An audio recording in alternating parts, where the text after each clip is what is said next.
एक पेज बनेगा ये प्रोडक्ट अपलोड का। इसमें हम प्रोडक्ट नेम, डिस्क्रिप्शन दे सकते हैं इसका, एक फोटोग्राफ जैसे अपलोड करते हैं अपलोड सेशन आता है ठीक है। यहाँ फोटो और फोटो और यहाँ पे आएगी डेट। आज हम डेट भी आपको बताने वाले कि डेट ऑटोमेटिक टेक्स्ट बॉक्स में किस तरह से लाते हैं और ऑनलाइन कैसे उसको सेव कराते हैं। क्योंकि हम बहुत सारी एप्लीकेशंस में देखते हैं कि उसमें फोटो अपना डेटा अपलोड हो जाता है, लेकिन उसमें कहीं डेट नहीं पूछता वो हमसे कि डेट को कहीं पुटअप करना है, लेकिन वो डिफॉल्ट डेट उठाकर डेटाबेस में भेज देता है, जिससे हमें ये पता चलता है कि किस डेट में एप्लीकेशन का डेटा आया हुआ हमारे पास। जैसे रजिस्ट्रेशन डिटेल है तो किस डेट में रजिस्ट्रेशन डिटेल आई है, एडमिशन लिया तो किस डेट में एडमिशन की डिटेल ये आई है। इस तरह से हम इसको देखते हैं। ठीक है, तो ये हम डिजाइन करेंगे और ये इसका डेटाबेस होगा जिसमें हम प्रोडक्ट नेम, डिस्क्रिप्शन, फोटो और उसका डेट लेंगे। ठीक है, तो सबसे पहले हम इसके लिए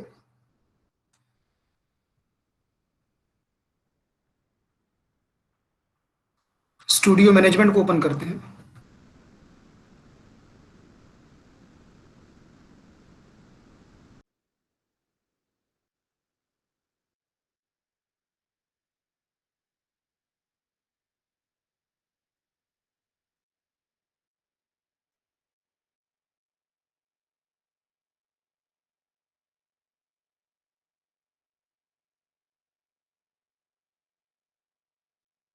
मैनेजमेंट स्टूडियो ओपन हो रहा है, तब तक हम वेब फॉर्म पे चल के अपना फॉर्म तैयार कर लेते हैं। ठीक है, तो इसके लिए सॉल्यूशन एक्सप्लोर में चलते हैं।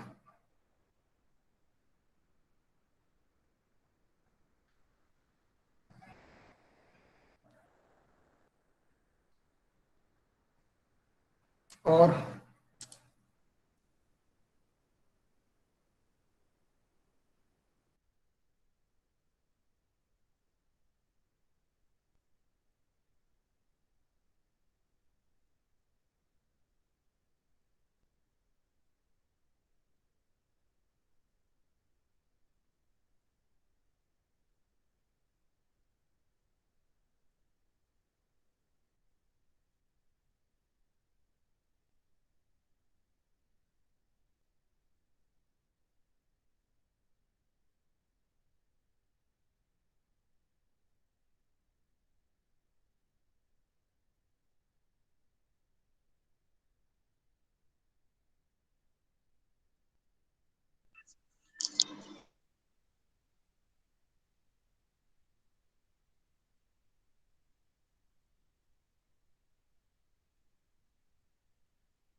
सर आपकी वॉइस नहीं क्लियर है।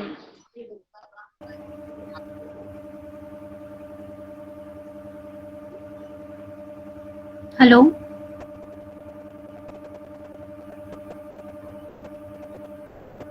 हाँ मैम, बोलिए। नितिन सर। हाँ, हो रहा है, स्क्रीन शेयर है।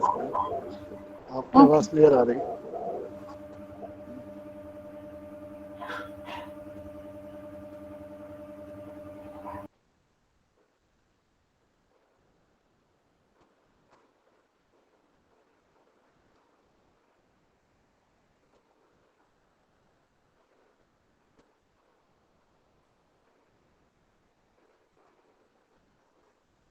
हेलो।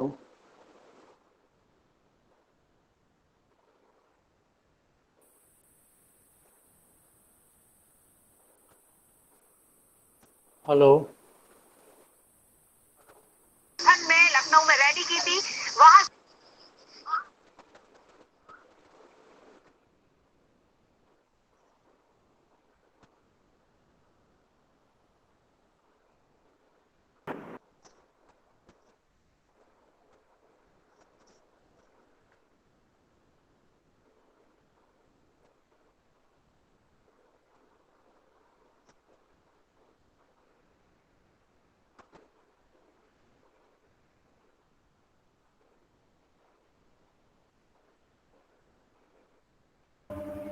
हेलो।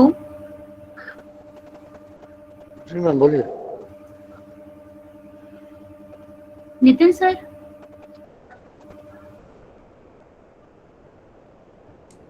हेलो। हाँ सर, हाँ।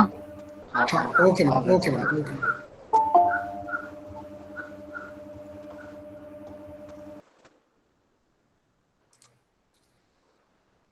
ये हमारा फॉर्म आ गया, इसमें हम फॉर्म डिजाइन करते हैं, तो एक बार फिर से हम फॉर्म डिजाइनिंग देख लेते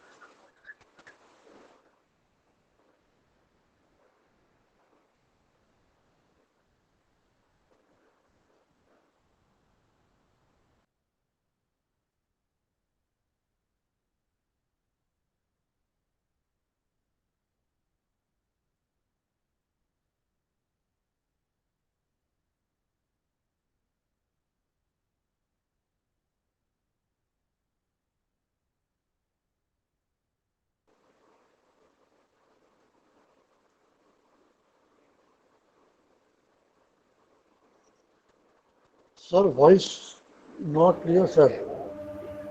हेलो हैं। Hello. Sir, your voice is not clear. Hello. हाँ हाँ सर। सर। वॉइस आ रही है सर मेरी क्या? हेलो। सर सर अभी आ रही है, अब आना बीच में शुरू हो कट गया गई सर, थी। अब आ रहे। अच्छा अच्छा, ठीक सर, हाँ।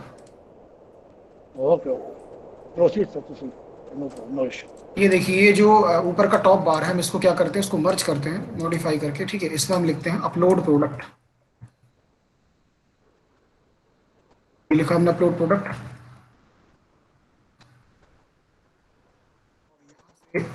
हेडिंग लेके हेडिंग 2 हमने सपोज कर दिया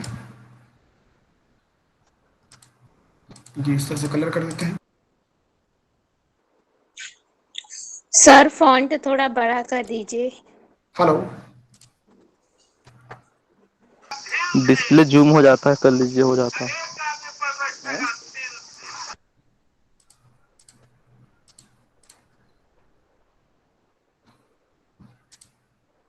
अब यहाँ पर अपना फॉर्म का उसमें डेटा डालते हैं, ठीक है। जैसे कि प्रोडक्ट नेम इसमें हम लिख सकते हैं,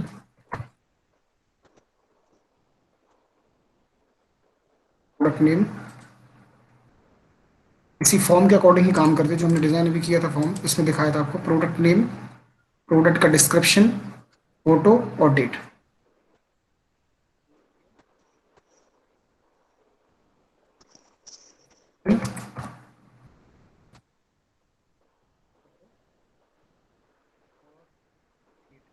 डेट ऐसा मेंशन करने की जरूरत नहीं है, क्योंकि डेट ऑटोमेटिक ही इनबिल्ट उठेगी, ठीक है। जैसे इसमें डेट ऑप्शन आपको नहीं दिख रहा, लेकिन डेट ऑटोमेटिक उठ के आपके डेटाबेस में जाने वाली है। हम वो सेटिंग करेंगे।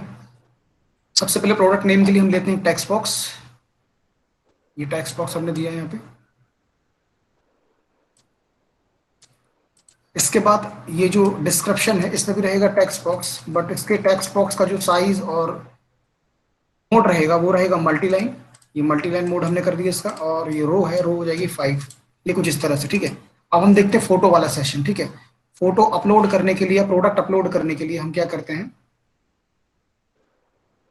इसे प्रोडक्ट इमेज भी लिख सकते हैं, प्रोडक्ट फोटो भी ले सकते हैं, ठीक है। जो भी आपको देना है उसमें ले सकते हैं।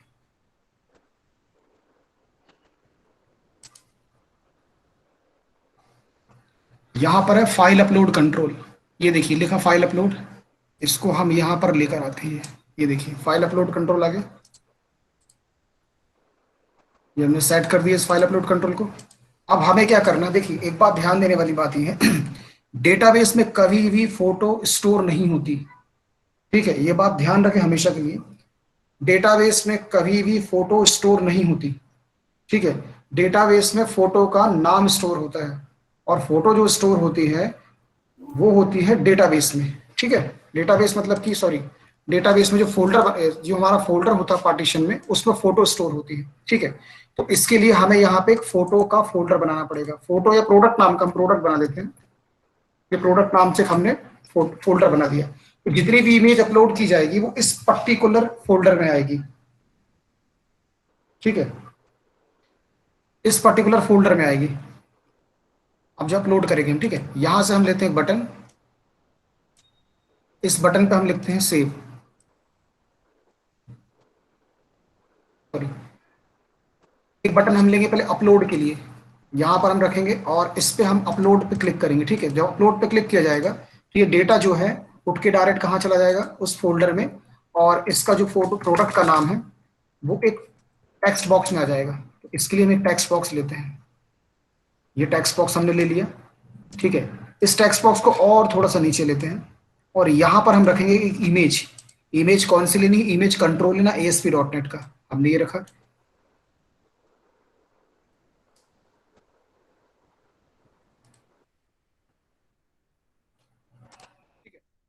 अब इस इमेज का साइज थोड़ा सा बढ़ा दीजिए, जितने में आप इसको व्यू कराना चाहते हैं, जितने में दिख जाए लोगों को, ठीक है। ये हमने कर दिया। और इसके बाद नीचे हम लेंगे एक और बटन। इस पर्टिकुलर बटन में हम लिखेंगे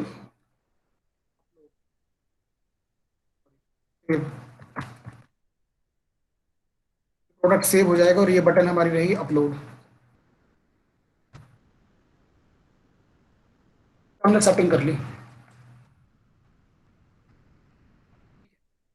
इसके लिए हमें बनाना है डेटाबेस।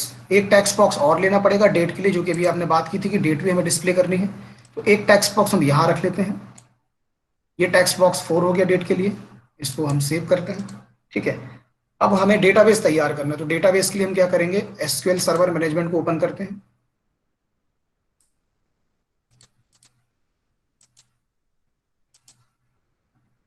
ठीक है, ये आ गया। इसमें सर्वर नेम हमें यहाँ दिखाई दे रहा है, हम कनेक्ट करते हैं इसको।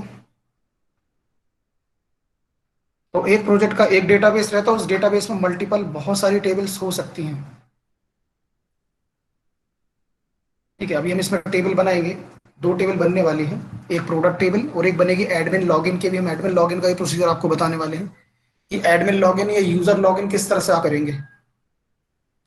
डेटाबेस को एक्सप्लोर करते हैं और एक्सप्लोर करने के बाद डेटाबेस ओपन होगा हमारा। उसमें हम टेबल बनाएंगे प्रोडक्ट टेबल, जिसमें ID, प्रोडक्ट नेम, प्रोडक्ट का डिस्क्रिप्शन, ये सारी चीजें रहेगी, ठीक है। हम ओपन करते हैं यहाँ से, ये हमारा डेटाबेस टेबल। अगर आपको ये छोटा दिखाई दे रहा है तो जूम कर लीजिएगा, है ना, अपने अपने मोबाइल में या उस पे लैपटॉप में, है ना, या डेस्कटॉप में, तो आपको क्लियर दिखाई देगा ये टेबल। क्योंकि ये सॉफ्टवेयर की सेटिंग ऐसी कि इसका स्क्रीन साइज हम नहीं बढ़ा सकते ना, और अगर हम यहाँ से बढ़ाते तो बहुत सारी सेटिंग्स बिगड़ती हैं हमारी। राइट क्लिक करेंगे हम यहाँ पर, ठीक है। राइट क्लिक करने के बाद टेबल, न्यू टेबल पे आते हैं। न्यू टेबल के बाद इसका खुल जाएगा स्ट्रक्चर या स्कीमा।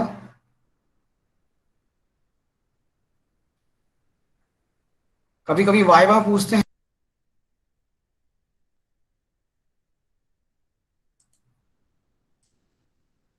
कभी कभी वो वाइवा पूछते हैं कि टेबल के स्कीमा के बारे में क्या जानते हैं, स्कीमा क्या होता है। तो टेबल का स्कीमा क्या होता है, यही स्ट्रक्चर होता है जो हम बनाते हैं, ठीक है। हम लेते हैं ID। सर हाँ, सर डेटाबेस में जैसे फोटो स्टोर होती है तो उसका साइज कम ज्यादा कर सकते हैं अपन क्या? किसका? फोटो का? Yes sir. फोटो का कम ज्यादा कर सकते हैं, साइज ऑटो भी लगा सकते हैं, हम पहले से कम करके भी डाल सकते हैं, दोनों ऑप्शंस अपने पास तो होते जैसे हैं, अपन ठीक ने है? अपलोड करी साइट से फोटो और हाँ, डेटाबेस में कम साइज का अपलोड हो मतलब, और फिर जब वापस जाए तो ज्यादा हाँ, साइज की हो जाए। हाँ, बिल्कुल। लेकिन देखो MP ऑनलाइन में एक और सेटिंग करी गई है। ये सेटिंग्स पहले बनाई गई थी इस तरह की कि फोटो हमने सपोज 5 MB की अपलोड कर दी सीधे, ठीक है, और ऑटोमेटिक उसने क्या किया, उसको 60 KB या 100 KB में कन्वर्ट कर दिया डेटाबेस में, ठीक है। ऐसा पहले करते थे, लेकिन उसमें एक इशू ये आता था कि फोटो की क्वालिटी का साइज नहीं कह सकते क्या होगा, इसलिए उन्होंने एक रिस्ट्रिक्शन दिया कि फोटो इतने इतने साइज में ही अपलोड करनी है। तो पहले फोटोशॉप से या पेंट ब्रश से इन सब से जाके आप फोटो का साइज कम करिए, ठीक है, फिर अपलोड करिए, इससे आपकी एफिशिएंसी बढ़िया रहेगी। लेकिन आप उस पर रिस्ट्रिक्शन लगा सकते हैं कि कौन सी फोटो अपलोड करनी है, किस तरह की फोटो अपलोड करनी है और कितने साइज की अपलोड करनी है। इन सब के लिए बहुत सारी स्क्रिप्ट होती हैं, जावा स्क्रिप्ट होती हैं, कोड होते हैं, उनको आप लगा सकते हैं। सर ये ऑटोमेट नहीं हो सकता? ऑटोमेटिक नहीं होगा, ऑटोमेटिक हो जाएगा ना, नो इशू। लेकिन ऑटोमेटिक होने में क्या है, तो इमेज की क्वालिटी पे वो हो जाता है ना, फर्क पड़ जाता है। जैसे कि बहुत बड़ी इमेज है, अब एक मोबाइल से एक कैमरे से फोटो खींची गई, ठीक है, कैमरे की एक फोटो 20 MB 25 MB की होती है, जो डिजिटल SDLR कैमरे जो होते हैं, ठीक है, उसकी फोटो आप डायरेक्ट अपलोड करेंगे, एक तो अपलोड करेगा नहीं, वो 10 GB से ज्यादा का अटैचमेंट लेते नहीं है, वो मना कर देता है, ठीक है। और दूसरी बात यह है कि अगर अपलोड हो भी गई, ठीक है, इनकेस अगर किसी ने अपलोड करने का सिस्टम बना दिया, अपलोड हो भी गई, ठीक है, और उसको कन्वर्ट किया, तो कन्वर्ट करते समय क्या होगा, उस फोटो की क्वालिटी मैं नहीं कह सकता क्या होगी, खराब भी हो सकती है, बाद में शायद पता ही नहीं चलेगी क्या फोटो आई थी। उसका तरीका ये है कि उसको फोटोशॉप में लाना है, 72 रेजोल्यूशन में कम करना है, फिर उसकी हाइट विड्थ को कम करना है, इस हिसाब से फोटो की क्वालिटी भी ठीक रहेगी और डेटाबेस में भी सही फोटो अपलोड होगी। यही प्रोसीजर करना होता है। Yes sir. ठीक। ये आईडी हमने की, आईडी पे हम स्पेसिफिकेशन में चलते हैं, स्पेसिफिकेशन में यस करते हैं, फिर हम लिखते हैं पी नेम, पी नेम मतलब हमारा हो गया प्रोडक्ट नेम, हम इसका साइज देंगे प्रोडक्ट नेम का। प्रोडक्ट नेम बड़े भी हो सकते हैं, जैसे कि फ्लिपकार्ट वगैरह में देखो तो काफी बड़े भी देते हैं, तो 50 आप इसका मिनिमम साइज रखिए। वेयर केयर 50, वेयर केयर 50। और ये हो जाएगा डिस्क्रिप्शन, कई लोग लिखते हैं DESC शॉर्ट में डिस्क्रिप्शन, और ये करते हैं। ऐसा करने पे क्या होता है, देखिए स्क्रिप्ट सिंबल बन गया। डिस्क्रिप्शन क्या है, कमांड है, DESC कमांड है, ठीक है। डिस्क्राइब कमांड होती है ओरेकल में, तो ये आप नहीं लिख सकते, हम लिखेंगे DESC, लिख देते हैं डिस्क्रिप्शन। ये हमने डिस्क्रिप्शन लिखा, और ये हो जाएगा वेयर केयर मैक्स, क्योंकि डिस्क्रिप्शन मैक्सिमम हो सकता है। ये हो गया, ठीक है। इसके बाद आएगा फोटो, ये भी रख दीजिए वेयर केयर 50 मिनिमम। इसके बाद आएगा डेट, इसको आप कम कर सकते हैं, वेयर केयर 30 कर दीजिए इसको,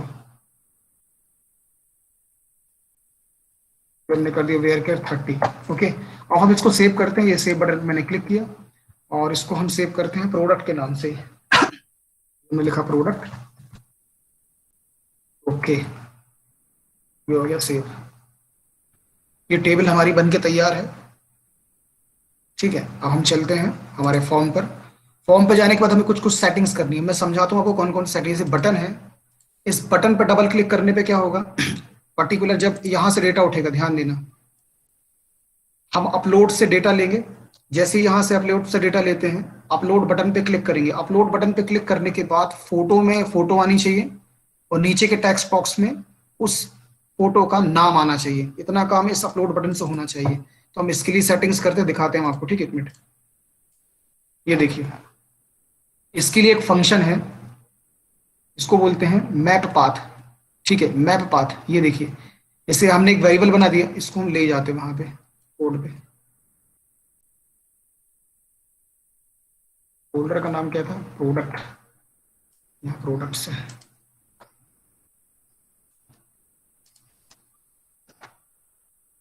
देखिए ऐसे ये लिखा ना, string P map path. Map path में, मैप पाथ क्या करता है, कंट्रोल और फोल्डर के बीच पाथ सेट करता है। इसमें आप देख रहे हैं टिल्ड सिंबल है, ये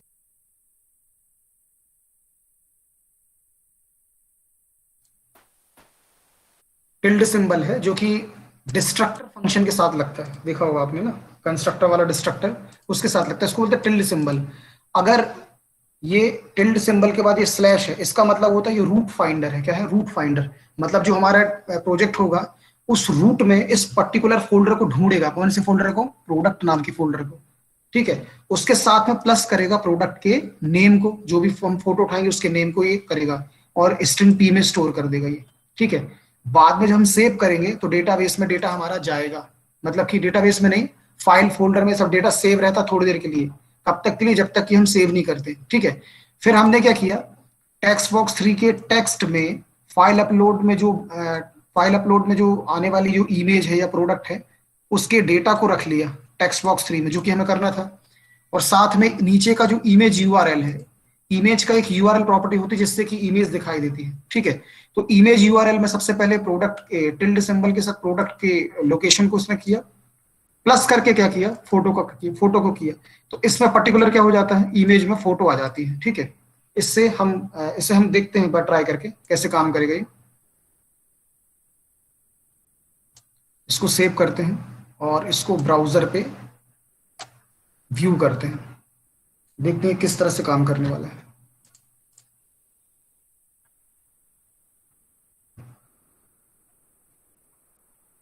ये देखिए, ये ब्राउजर पे व्यू हो रहा है।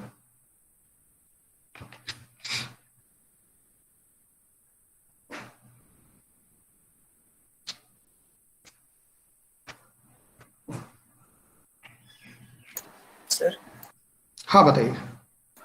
सर जैसे मुझे पर्टिकुलर फोल्डर, जैसे आपने बताया इसका प्रोडक्ट का, मुझे किसी और पीसी पे डेटाबेस बनाना है, तो वो हो सकता है क्या? मतलब समझा नहीं इसको मैं, और किसी पे मतलब डेटाबेस बनाना, ये पर्टिकुलर जो फोल्डर है वो किसी और कंप्यूटर पे शेयर करना है, पर्टिकुलर फोल्डर को किसी और कंप्यूटर, हाँ डेटाबेस किसी और कंप्यूटर पे जाके स्टोर होगा। डेटाबेस अगर किसी और कंप्यूटर पे जाके स्टोर हो तो इसके लिए सर्वर बनाना पड़ेगा। सर्वर तो आपको कंपलसरी बनाना ही पड़ेगा, ठीक है। बिना सर्वर के आप दूसरे सिस्टम पे ले नहीं जा सकते, समझ रहे ना। मतलब हम ये लैपटॉप से हम डेटा स्टोर कर रहे हैं और बाजू वाले लैपटॉप पे जाके स्टोर हो रहा है, तो फिर इसके लिए आपको वो लैन बेस्ड काम करना पड़ेगा और फिर इसका लोकेशन देना पड़ेगा, वो भी हो जाता है, ठीक है। चलो ये आ गया, इसको मैं देखता हूँ। हाँ ठीक, ये अपलोड कंट्रोल है। इस अपलोड कंट्रोल से एक फोटो हम पिक कर रहे हैं, देखते हैं किस तरह से ये बिहेव करता है इसके साथ।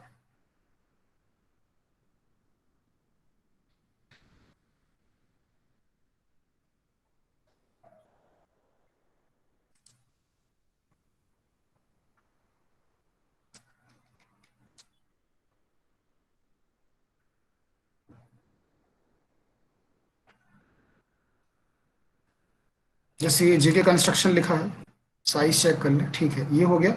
इसको हमने किया यहाँ से ओपन, ये ओपन किया, देखिए यहाँ पे आ गया जेके अंडरस्कोर कंस्ट्रक्टर डॉट जेपीजी। हम करते हैं अपलोड, ये अपलोड बटन पे क्लिक किया, कहीं नहीं हुआ। अपलोड बटन पे क्लिक करने के बाद आप देख रहे हैं क्या हुआ, यहाँ पे फोटो शो हो गई आपको, ठीक है, और नीचे क्या आ गया, नेम आ गया। ये दो काम आपके कंप्लीट हो गए। अब तीसरा काम क्या करना है हमें, ये जो टेक्स्ट बॉक्स है, इस टेक्स्ट बॉक्स में क्या आनी चाहिए, डेट आनी चाहिए रिसेंट। करेंट डेट लाने के लिए देखिए क्या है सिंटैक्स, आपको लोड इवेंट में क्या लिखना है, टेक्स्ट बॉक्स। जो भी टेक्स्ट बॉक्स पर उस टेक्स्ट बॉक्स का नाम देना है, जैसे कि उसका नाम है टेक्स्ट बॉक्स 4 टेक्स्ट। उसमें स्टोर करेंगे सबसे पहले फंक्शन है date and time, date and time function है। डेट एंड टाइम फंक्शन में आप लिखेंगे नाउ, मतलब रिसेंट जो चल रही है, और to short date string, long नहीं करना, शॉर्ट करना है, ठीक है। इसमें शॉर्ट डेट स्ट्रिंग है, ठीक है, ये हमने ले लिया। और इसको हम बंद करते हैं इस फंक्शन को, ये देखिए हो गया, ये सेव किया। अब इसको हम रिफ्रेश करते हैं, यहाँ पे रिफ्रेश करके देखेंगे तो नीचे आपको डेट एक नजर आएगी।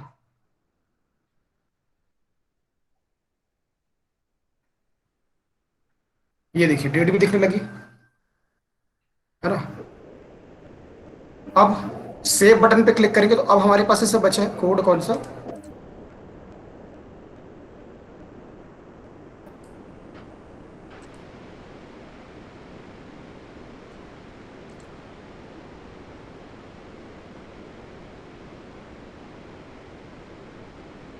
ठीक है। अब हमारे पास कोड सिर्फ इंसर्शन का बचता है। इंसर्शन हम क्या लगाएंगे, वही insert into table name, product name वाला टेक्स्ट बॉक्स, डिस्क्रिप्शन वाला टेक्स्ट बॉक्स, ये टेक्स्ट बॉक्स, ये टेक्स्ट बॉक्स, इस सारे टेक्स्ट बॉक्स के डेटा को हम कहाँ डाल देंगे, डेटाबेस में। तो हमारा ये प्रोडक्ट अपलोड का कंसेप्ट एकदम क्लियर हो जाएगा। इसका कोड हम कर देते हैं बैकग्राउंड में। हेलो, किसी कुछ पूछना है क्या, माइक ओपन है किसी का, हेलो। सर स्क्रीन जूम कर दीजिए ना। क्या करना है, स्क्रीन जूम कर दीजिए वेब पेज पर। एक मिनट, ये ना, हाँ ये लीजिए, ठीक है, ज्यादा जूम हेलो होगा। सर। हाँ बताइए। हाँ सर, अगर मल्टीपल फोटो अपलोड करनी हो, स्क्रीन पे शो करानी हो, तो उसके लिए क्या करनी पड़ेगी? मल्टीपल भी हो जाएगी, उसमें कोई दिक्कत नहीं है। आप मल्टीपल लीजिए ना, एक एक करके फोटोज, लेकिन उसके लिए नहीं, फिर क्या है कि कुछ एरे एरे वगैरह लगेगा, एक कंसेप्ट लगेगा पूरा, ठीक है। ऐसे नॉर्मल नहीं होता है। जैसे कि आपका कहना ये है कि हम चॉइस में जाते हैं, ठीक है, और अभी हमने एक फोटो ली, ठीक है, आप चाहते वहां से 10 फोटो उठा लें, ऐसे ही ना, एक साइज सर। फिक्स करना पड़ेगा। 10 फोटोज लेके हम, हाँ वो भी अपलोड हो जाती है, लेकिन उसके लिए कोड जो है काफी लेंदी कोड है, ठीक है। काम वो भी हो जाता है, 200% काम होता है वो, ठीक है, तो वो भी हो जाएगा, ठीक है। ये देखिए फोटो अपलोड की, पहले इसको हम डेटाबेस से भेज दो, इसको डिस्प्ले एक्चुअली क्या है, ये टाइम बाउंडेशन है ना इस इवेंट में, तो हम आपको इतना कुछ नहीं क्लियर कर पा रहे हैं, ठीक है। जितना भी हो पा रहा है उतना हम आपको क्लियर कर दे रहे हैं करके ना, बाकी हो सभी जाता है, ऐसी कोई बड़ी बात नहीं है ना। अब देखिए सेव बटन पे हमें क्लिक करना और डेटाबेस में डेटा को सबमिट कराना है, तो हमारे पास वही काम है। मैं एक बार टाइप करके आपको दिखाते हैं फिर से पूरा code, using system dot data dot SQL client, ये एसक्यूएल क्लाइंट भी आ गया हमारे पास, फिर यूजिंग डॉट कॉन्फ़िगरेशन मैनेजर, जो हमने देखा था कॉन्फ़िग फाइल, फिर हम यहाँ पर लगाते हैं अपने ऑब्जेक्ट एसक्यूएल कमांड सीएम और SQL connection, sorry SQL connection again, और साथ में हम ग्रिड व्यू में डेटा यहीं पर डिस्प्ले कराएंगे इस बार, ठीक है। तो हम लिखते हैं एसक्यूएल डेटा रीडर, ये डेटा रीडर लिया हमने, या इसको नेक्स्ट पेज पे कराते हैं, इस पेज पे सिर्फ हम अपलोड कराते हैं, बस इतना काम करने वाले, ठीक है, ये हो गया। अब हमें क्या करना है, यहाँ से ऑब्जेक्ट क्रिएट करना, तो इसके लिए हम क्या करते हैं, ये ले लेते हैं यहाँ से, कनेक्शन ऑब्जेक्ट बनाना है ना, ये कनेक्शन ऑब्जेक्ट जो है सीधा सीधा वेब कॉन्फिग फाइल से कनेक्ट है, जिसमें हमने स्ट्रिंग का नाम दिया था pk, ठीक है। तो ये कॉल हुआ ऑब्जेक्ट, ये बना कॉन्फ़िगरेशन मैनेजर से कनेक्शन स्ट्रिंग जिसका नाम है tk, इससे डेटाबेस पूरा हमारा पिक हो जाएगा, ठीक है, ये हो गया। अब हमें क्या करना है, ये जो फोल्डर है सेव बटन जो है, इस सेव बटन पर डबल क्लिक करके इसमें इंसर्शन का कोड पुटअप करना, तो पहले हम करेंगे cn.open, कनेक्शन को ओपन करना होगा, ठीक है, फिर हम लगाएंगे कमांड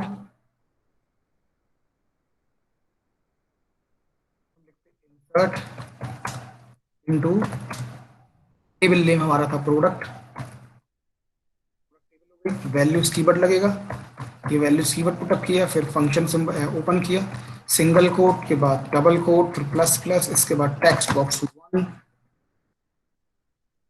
txt, ठीक है, ये किया, और फिर यहाँ आके फिर सिंगल कोट, फिर डबल कोट, फिर प्लस प्लस, और फिर टेक्स्ट बॉक्स 2 का टेक्स्ट, ये हुआ।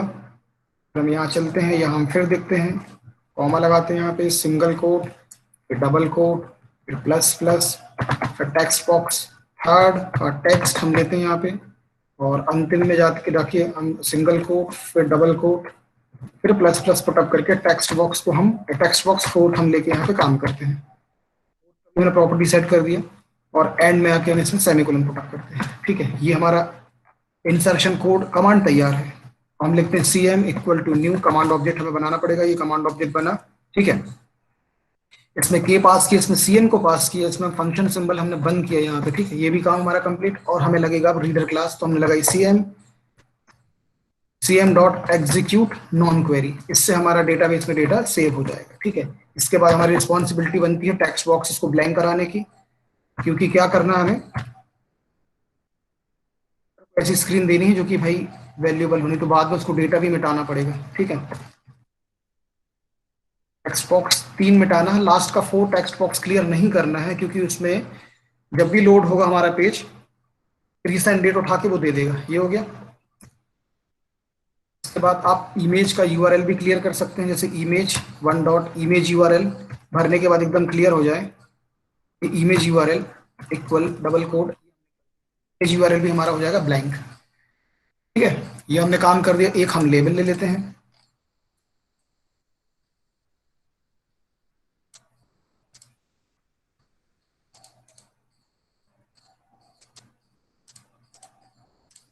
इस बार लेबल से अच्छा हम कुछ और बताते, रुको ना, लेबल तो हमने बहुत देख लिया,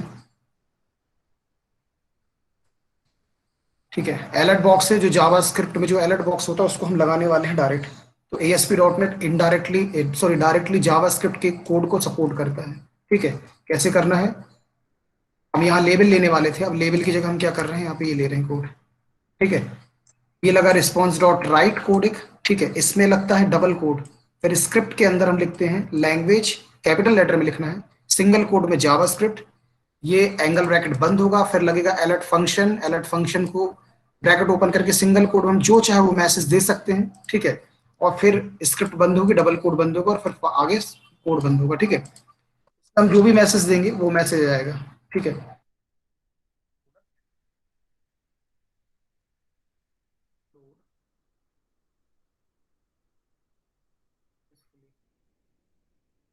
ये हो गया, ठीक है, ये हमने कोड यहाँ पे कंप्लीट कर दिया। अब इसको हम एग्जीक्यूट करके देख लेते हैं, ये हमारे पास कोड है, ठीक है। इस प्रोडक्ट का नाम ले रहे हैं कि प्रोडक्ट हमने भी सपोज रख दिया JK कंस्ट्रक्शन,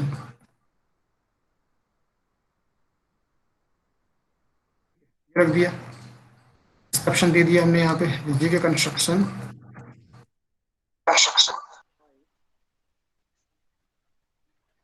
बताइए। अभी सर अपन मतलब हम ये माइक्रोसॉफ्ट विजुअल स्टूडियो यूज कर रहे हैं, तो ये सबसे बेस्ट है इसलिए ये यूज कर रहे हैं, तो इसके अलावा सेकंड बेस्ट कौन सा रहेगा? सेकंड बेस्ट सबसे बेस्ट नहीं है, जिसका जैसा यूज होता है वैसा यूज होता है। वैसे अब तो डेटाबेस तो बहुत डिफरेंट हो गया है, ऐसे नए नए डेटाबेस हैं जो हमको भी नाम नहीं पता, कुछ कुछ बीच बीच में आती है रिक्वायरमेंट, है ना, कि हमें इस डेटाबेस में डेटा चाहिए, जैसे माई एसक्यूएल की डेटाबेस है, उसका भी यूज कर सकते हैं, माई एसक्यूएल आई का भी कर सकते हैं।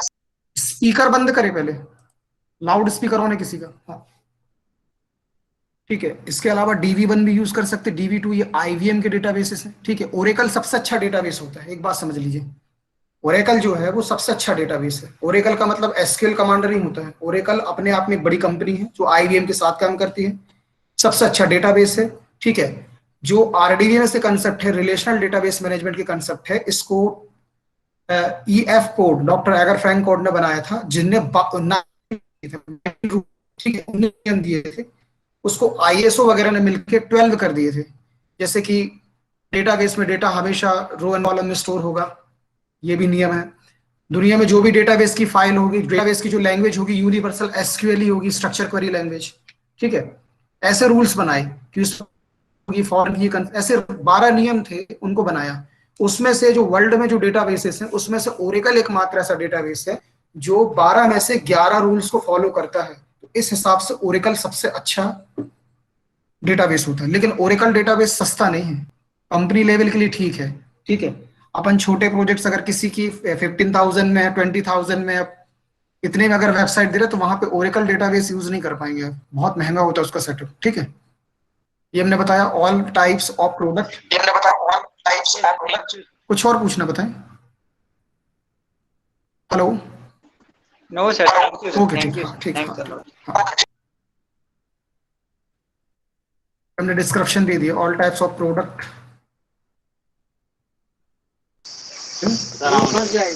तो सर ये पूछ रहे थे कि होस्टिंग करना सिखाएंगे क्या, कैसे होस्ट करेंगे जैसे कंप्लीट हो गई वेबसाइट तो। वेबसाइट, चलो अगर समय मिलता है तो मैं आपको बता देता हूँ ना। ठीक है, ठीक। वैसे इसका जो सेशन अगर होगा ऐसा कुछ, तो इसका सेशन भी बहुत बड़ा होता है। ठीक है, होस्टिंग में बहुत सारे स्टेप्स होते हैं। जैसे डोमेन हम हाँ सर। परचेज करेंगे, डोमेन के नेम सर्वर होते हैं। ठीक है, मेल सर्वर होता है डोमेन का, होस्टिंग के साथ उसको हाँ। मैच कराना होता है। ठीक है, फिर होस्टिंग के साथ में फोल्डर क्रिएशन, उसमें SSL सर्टिफिकेट कैसे बनेगा, उसका बैकअप कैसे बनेगा। ऑपरेटिंग सिस्टम आपने आइडल टाइम सुना होगा, वो आइडल टाइम सेटिंग करना भी उसमें सिखाया जाता है। ठीक है, जैसे कि MP ऑनलाइन की एप्लीकेशन कुछ 5 या 10 मिनट के बाद अपने आप बंद हो जाती है। हाँ सर, वो सेशन एक्सपायर हो ठीक है, जाता है।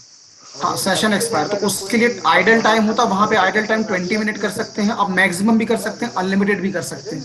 जैसे गूगल वगैरह जो है, जीमेल वगैरह जो चलते हैं, इसका आइडल टाइम अनलिमिटेड है।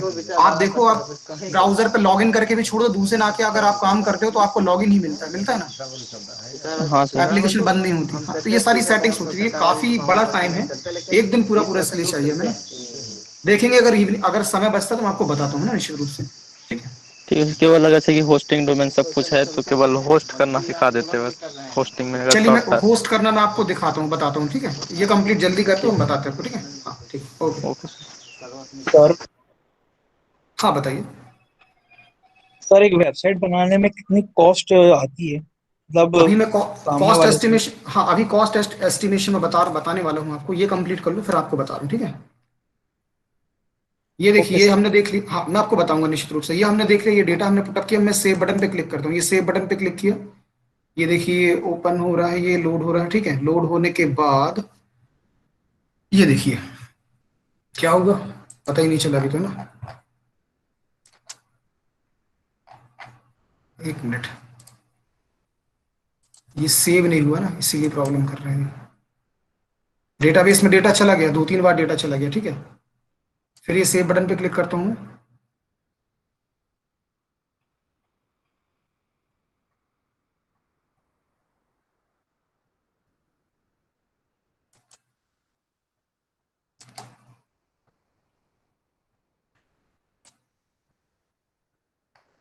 एक मिनट, डेटाबेस में डेटा हम देख लेते हैं ना, डेटाबेस में डेटा तो आ गया है।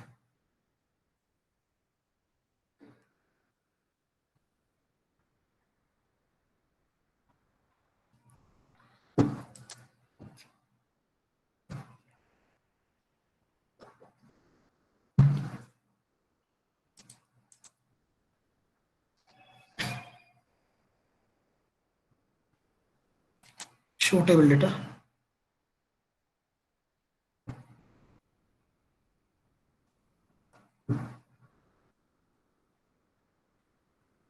ये देखिए आ गया डेटा, 2 बार डेटा आ गया इसमें।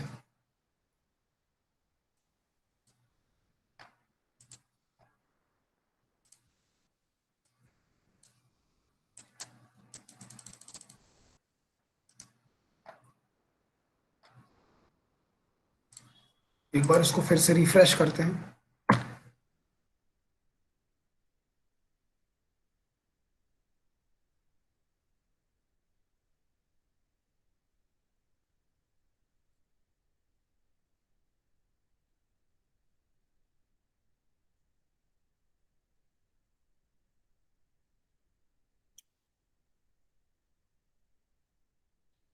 ठीक है, इसमें एक नई इमेज डाल देते हैं, कुछ देख लेते हैं, एक और प्रोडक्ट अपलोड करके फिर इसको डिस्प्ले कराते हैं। ठीक है, फिर हम आते प्रोजेक्ट में। और थोड़ा होस्टिंग का कोई पूछ रहा था हमसे, है ना, राजन पूछ रहे थे ना, मैं आपको होस्टिंग का भी अभी क्लियर कर दे रहा हूँ।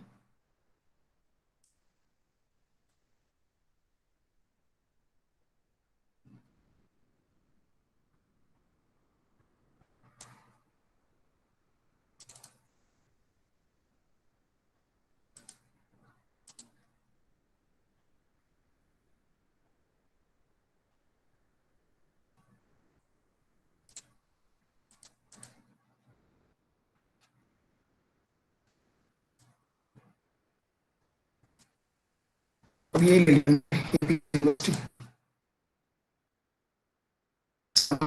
APS university.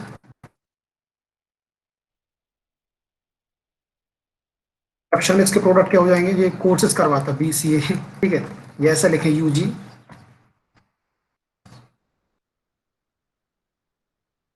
जी PhD, सारे कोर्सेज ये कराता है ना। ये हमने किया, सेव पे क्लिक करते हैं, ये सेव बटन पे क्लिक किया, सेव हो गया। पता नहीं कहाँ ले आ रहा है, ये सेव तो कर रहा है डेटा।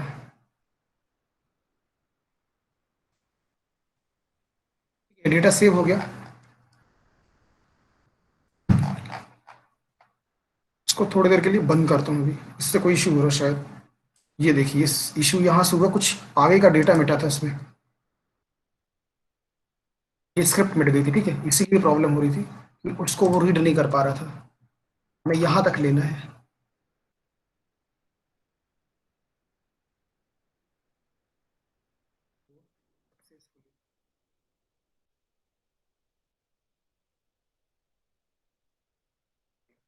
वो रीडायरेक्ट यहाँ कर रहा था, वो रीडायरेक्ट वहाँ नहीं करेगा, है ना। ठीक है, ये हो गया कोड। अब हम इसके नीचे क्या करने वाले हैं, जो प्रोडक्ट है उनको हम नीचे ही डिस्प्ले करने वाला हूँ, इसी पेज पर अपलोड हो, नीचे दिखाई दे जाए वो। ठीक है, या इसके बाद आप दूसरे पेज पे भी कर सकते हैं। ठीक है, उस पर भी आप कर सकते हैं। चलो दूसरे पेज पे कर देता हूँ मैं, है ना। ये हो गया प्रोडक्ट अपलोड, ये यहाँ हो जाएगा प्रोडक्ट शो।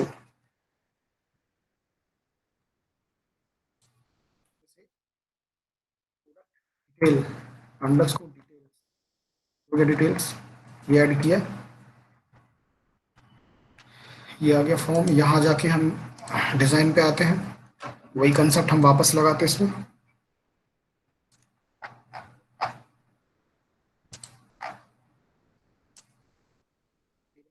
यहाँ पे सिलेक्ट किया, प्रॉपर्टीज, ये टॉप,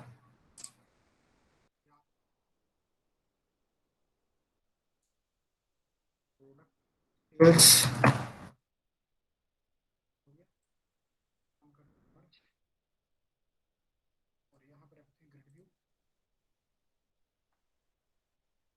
आगे डेटा ग्रिड भी यहाँ पर। ठीक है,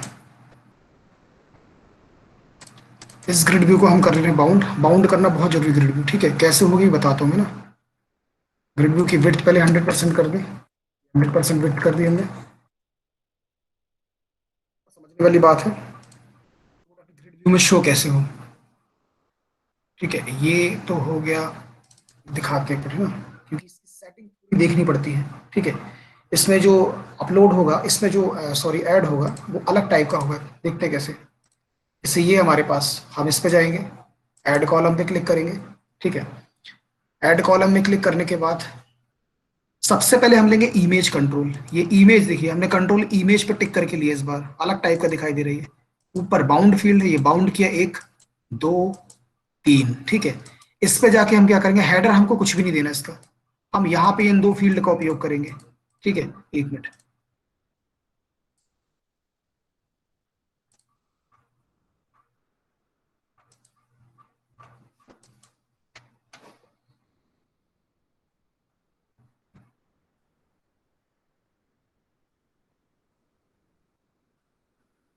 काम ही नहीं कर रही है।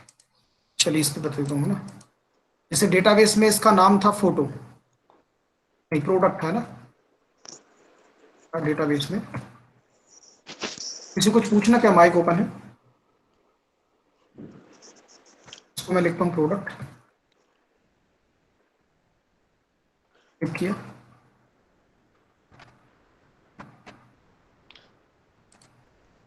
हेलो, हाँ वी हेलो, आर हाँ नॉट गेटिंग बताइए। You sir. हेलो, एक minute sir. Hello, sir we are not getting you properly. Hello हाँ सर, आप तक आवाज शायद नहीं पहुंच रही। हेलो स्वाति नितिन मैडम, सर, मेरी आवाज आ रही है हाँ वी आपको? आर हाँ नॉट हाँ गेटिंग यू। नितिन सर आपकी वॉइस आ रही है। नहीं, अक्षर सर को नहीं आ रही शायद। हाँ सर बीच में कट गई थी एक्चुअली। अच्छा अच्छा, ठीक है। हाँ some disturbance is there I think. No sir, इस तरफ से तो नहीं कोई डिस्टरबेंस। नेटवर्क हो सकता है उस तरफ वीक हो कुछ, है ना। हाँ, network issue is there I think. बाकी यहाँ तो नेटवर्क में तो कोई इशू नहीं है, जिसमें कर रहा हूँ वर्क, है ना। ये देखिए हमने ये सेट किया। अल्टरनेट प्रॉपर्टीज में सेट करनी, ये एक्चुअली स्क्रीन में दिखा रहा था ताकि आपको जूम करके दिखा सकूँ, है ना, कि क्या इसमें होता है वर्क। देखिए ये जूम मैंने किया। यहाँ पे दो चीज होती है, एक डेटा इमेज फील्ड होती है, इसमें हमें लिखना पड़ता है डेटाबेस में जो नाम है वो, और data image URL format string में हमें देना पड़ता है पहले तो फोल्डर का नाम और स्लैश एरो ये, और करली ब्रेसेस के अंदर जीरो पुट अप करते हैं ताकि वो जीरो से पर्टिकुलर पूरी फोटोज को सर्च करे, जितनी फोटोज हम देने वाले हैं। ठीक है, ये हमने लिया और करली ब्रेसेस के अंदर हम इसको पास करते हैं जीरो, और ये इसकी जरूरत नहीं है, इसकी जगह नाम था फोटो, ये हमने कर दिया। ठीक है, ये किया ओके। ठीक है, ये हमारा बाउंड हो गया एक फील्ड। ठीक है, बाकी फील्ड को हम बाउंड जल्दी से करते हैं। ये फील्ड थी, इसका हम दे सकते हैं प्रोडक्ट नेम,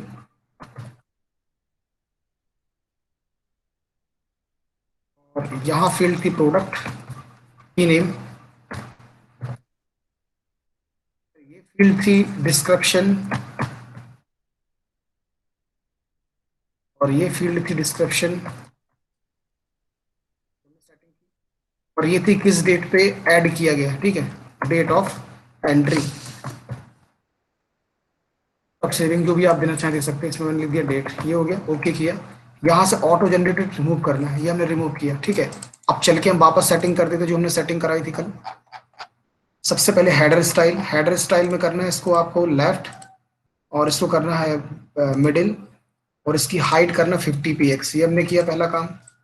दूसरा काम रोल स्टाइल, रोल स्टाइल भी क्या करना है आपको, लेफ्ट करना है, और इसको करना है मिडिल, और इसकी भी हाइट हमें करनी 50%। ठीक है, ये हमने कर दिया ओके। अब हम करते हैं इसको सेव, और करते हैं इसमें कोड, ये कोड हम यहाँ करेंगे। ठीक है,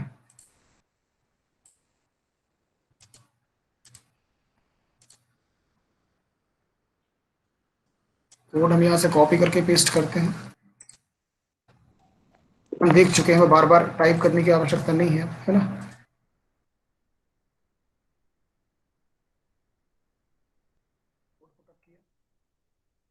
इवेंट में हम इसका कनेक्शन वेरिएबल, कनेक्शन एस्टैब्लिश जो है उसको हम कॉपी करेंगे। ठीक है, और हमें लोड इवेंट में ही इसके डेटा को दिखाना है, इसलिए हम लोड पे ही सिलेक्ट कमांड यहाँ पर फायर करेंगे। ठीक है,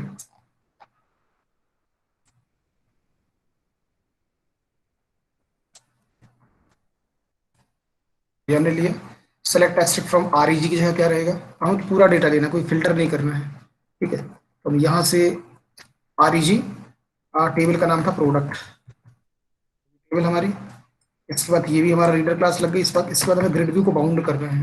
ठीक है, तो grid view one dot data source हमने पास किया dr, और ग्रिड व्यू वन करके डेटा बाइंड हम कर देंगे।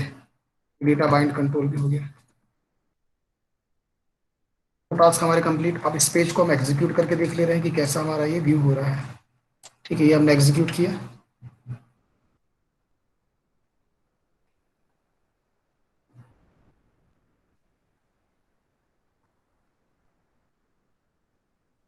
ये देखिए बहुत बड़ी बड़ी फोटो आ रही है ना, ये फोटो का साइज बहुत बड़ा आ गया, डेटा छोटा सा होगा, ये देखिए। और इसी तरह से ये, इसी तरह से ये। ठीक है, ये एपीएस बहुत बड़ा है। तो जो कंट्रोल हमने लिया है ना, ये वाला कंट्रोल, इमेज कंट्रोल, इस कंट्रोल को ही कंट्रोल करना है हमें, है ना। कैसे करेंगे कंट्रोल, देखिए इस पे टिक करना है, एडिट पे जाना है, फोटो को पकड़ना है और सीधा यहाँ नीचे जाना है। यहाँ पे दो आइटम मिलेंगे आपको, आइटम स्टाइल और कंट्रोल स्टाइल, दोनों में एक सी सेटिंग करनी है, ठीक है।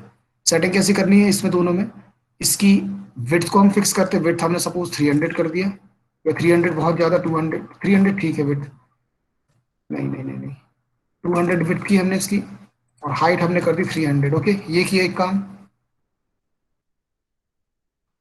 ये देखिए यहाँ पे हाइट विड्थ मिल गई होगी आपको ना शायद। यहाँ पे हम फिर चलते हैं वापस, और यहाँ पे कंट्रोल स्टाइल में भी यही काम करना है, नहीं कई बार प्रॉपर्टी लेता नहीं है। 200 विड्थ और हाइट हम कर देंगे 300,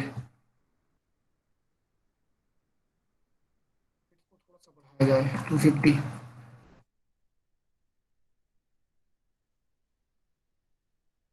देखिए ये सेव किया, अब इसको हम रिफ्रेश करते हैं। ये जो पेज हमारा बड़ा सारा था, इसको रिफ्रेश करके देखते हैं क्या कंट्रोल आइटम छोटे हुए या नहीं। ये देखिए अब आप देख रहे हैं ये छोटे छोटे हो गए सारे, और छोटा करना और छोटा भी हो जाएगा ये, क्योंकि हमें तो केवल उसका डिस्प्ले देखना है, ना कि पढ़ना है पूरा फोटो, है ना। और अगर किसी को दिखा रहा हो तो आप बड़ा भी कर सकते हैं, कोई दिक्कत नहीं है। हाइट हम कर दे रहे हैं 200, विड्थ हम कर दे रहे हैं 150, ठीक है। ये कर दिया, साइज छोटा हो गया। इसको रन करके रिफ्रेश करने के बाद अब देखेंगे साइज थोड़ा सा और छोटा हो गया, ठीक है। तो इस तरह से काम कर सकते हैं आप। ये हो गई इमेज का डिस्प्ले होना, और ग्रिड व्यू में कैसे बाउंड करके हमने दिखाया इमेज को। लॉगिन, ठीक है, लॉगिन कैसे करें इसका मैं स्क्रीन आपको दिखा देता हूँ।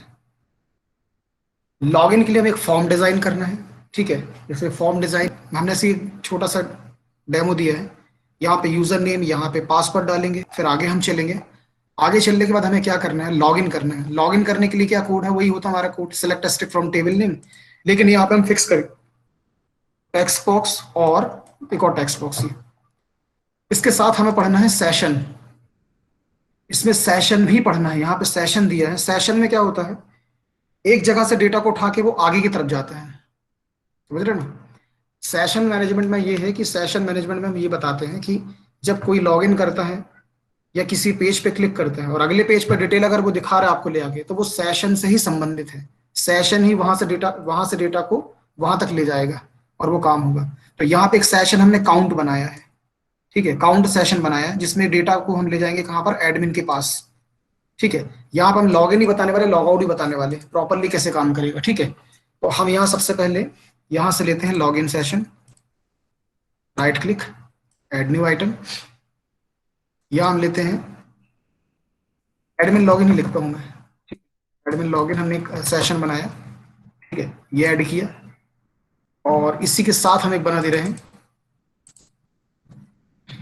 एडमिन होम या डैशबोर्ड, ऐसे होते हैं, तो एडमिन होम हम ले रहे हैं फिलहाल, ये हम बता रहे हैं, ठीक है, क्योंकि हमें इस पेज तक भी लाना पड़ेगा ना आपको लिंक करके। ये हो गया एडमिन लॉगिन। इस पेज पे हम एक फॉर्म डिजाइन कर लेते हैं, छोटा सा कस्टम फॉर्म डिजाइन करते हैं, ये ले लिया, ठीक है। इसको वापस हम वही करते हैं, प्रॉपर्टीज, अलाइनमेंट, ये टॉप अलाइनमेंट, यहाँ पे आप देंगे, यहाँ पे लिख देते हैं मॉडिफाई करके लॉगिन एरिया, हमने लिखा, और इसको हम, इसका साइज हम बढ़ा देते हैं, ये हो गया, ठीक है। अब हम यहाँ लिखेंगे आईडी और नीचे हम लिखेंगे पासवर्ड, आईडी और पासवर्ड, ये हमने दो चीज लिख दी इसमें, ठीक है। ये आईडी लिखी और ये पासवर्ड में लिख दिया।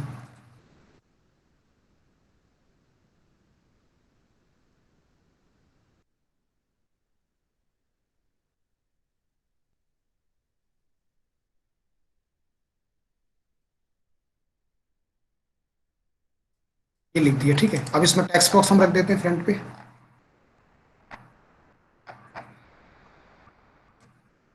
एक टेक्स्ट बॉक्स आईडी के लिए, एक टेक्स्ट बॉक्स पासवर्ड के लिए, और एक बटन लगेगी लॉगिन करने के लिए, बटन में लॉगिन बटन, ठीक है। इसमें हम लिखेंगे लॉगिन, देखिए लॉगिन लिखा है ना। अब इस पासवर्ड वाले टेक्स्ट बॉक्स का मोड हम बदल के यहाँ से कर देंगे पासवर्ड के जैसे आएगा, ठीक है। ये हमने सेटिंग करी। अब हम इस पर डबल क्लिक करते हैं। डबल क्लिक करने के बाद हमें कोड करना है पूरा, ठीक है। तो वापस हम वही कोड करते हैं, सारे जो कोड हमने इसमें किए था। सबसे पहले फाइल को टप करना,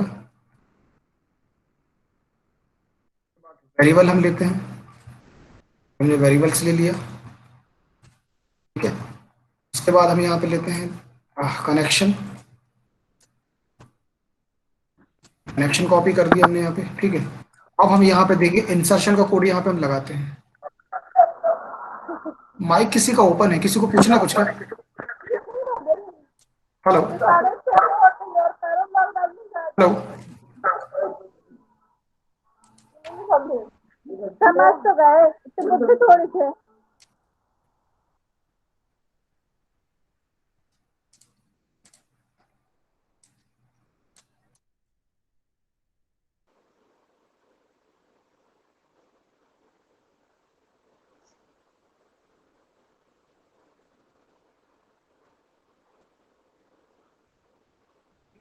ये कोड हमने लिखा है यहाँ पे, सेलेक्ट एस्ट्रिक फ्रॉम हो जाएगा एडमिन लॉगिन। इस टेबल को हमें बनाना है अभी, ठीक है। तो हम डेटाबेस से वापस चलेंगे और यहाँ चल के हमें टेबल बना लेते हैं।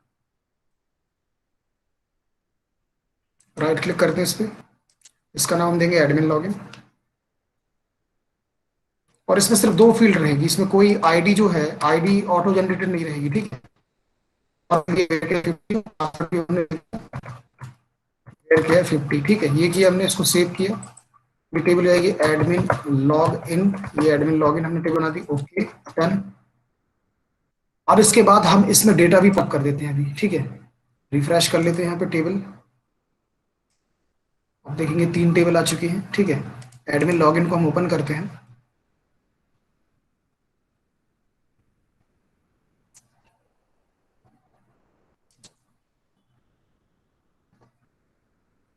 इसका पासवर्ड हम रख रहे हैं, आईडी हम रख रहे हैं एडमिन, ए कैपिटल रहेगा इसमें एडमिन। और पासवर्ड रखते हैं ADMIN एडमिन 2021, ठीक है। 2021 हमने रखे, ठीक है। और ये एग्जीक्यूट हम करवा दे रहे हैं, हमारा काम यहाँ पे हो गया कंप्लीट। अब हम यहाँ वापस आते हैं और यहाँ हम क्वेरी लगाते हैं, select strip from table name. जहां पर टेबल में क्या है, वेयर, हम लिखेंगे वेयर। आईडी कहां से आ रही है, टेक्स्ट बॉक्स 1 से।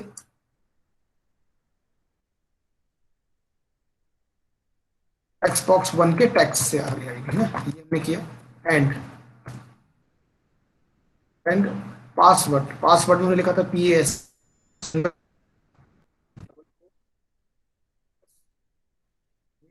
लगाया कोड टेक्स्ट बॉक्स 2.txt। आप देखेंगे इसमें इतने कोड से काम नहीं चलने वाला इसमें, ठीक है। हमें और कोड भी पुटअप करने पड़ेंगे, ठीक है। तो हमारे पास कोड रेडी है, डायरेक्ट पुटअप करते हैं इसको। ये कोड है, ठीक है। इसमें हम ट्राई और कैच ब्लॉक का यूज करने वाले हैं। आप लोगों ने पढ़ा होगा C और C++ में, ठीक है। और भी लैंग्वेज पढ़ी हुई है, ट्राई एंड कैच ब्लॉक पढ़ा होगा निश्चित रूप से, ठीक है। तो उसको ही हम ले रहे हैं यहाँ पे।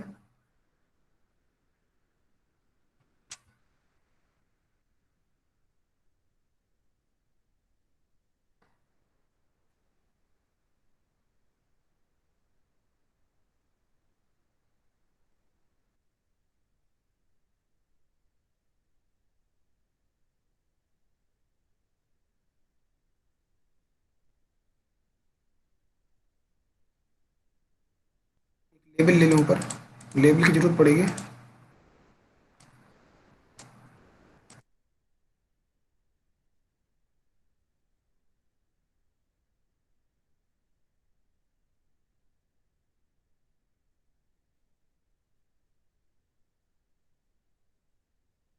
लेबल कलर कर देते हैं इसका।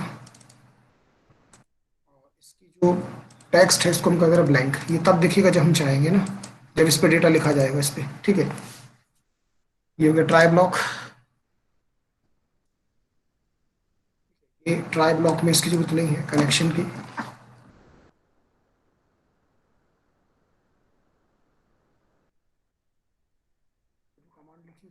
यहाँ पे डायरेक्टली ले रहे हैं।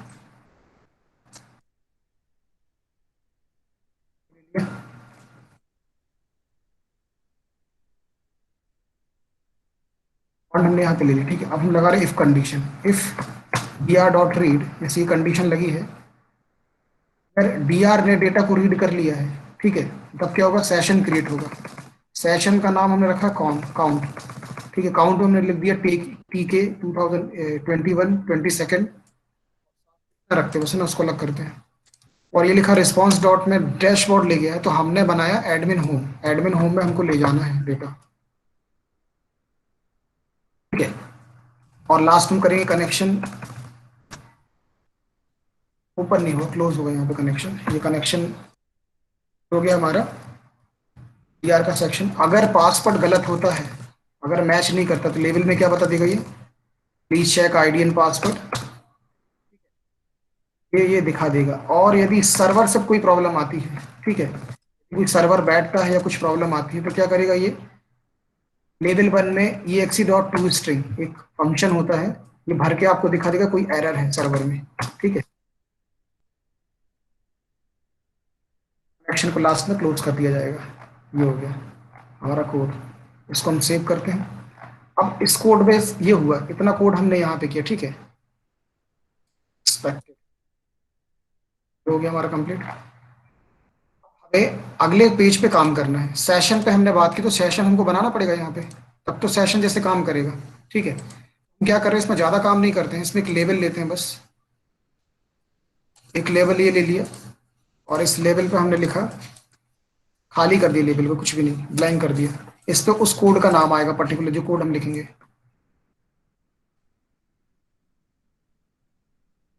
वो कोड आएगा जो हम वहां से भेज रहे हैं इसको, ठीक है। और एक बटन हम इसमें देते हैं, लॉग आउट बटन, वो बहुत जरूरी, log out button. Log out button क्या करेगी, सेशन को बंद करेगी। जैसे हम इसमें लिखेंगे लॉग आउट, लॉग आउट लिखा, इस बटन पर हम कोड करेंगे, डबल क्लिक करके, कोड हमारे पास रेडी है, ये देखिए, ठीक है। सबसे पहले हमें क्या करना है, एडमिन लॉगिन के होम पे ये लोड पे ये कोड डालना है, ये लोड इवेंट है, इस लोड इवेंट में ये कोड आएगा, जैसे कि session, if session count null, then level 1 में क्या करेगा, स्ट्रिंग को डाल देगा। यदि सेशन नल रहेगा, ठीक है, तो क्या करेगा, डिफॉल्ट नहीं, कौन सा पेज था ये, एडमिन होम पेज पे इसको भेज देगा, एडमिन लॉगिन पे भेज देगा, सॉरी।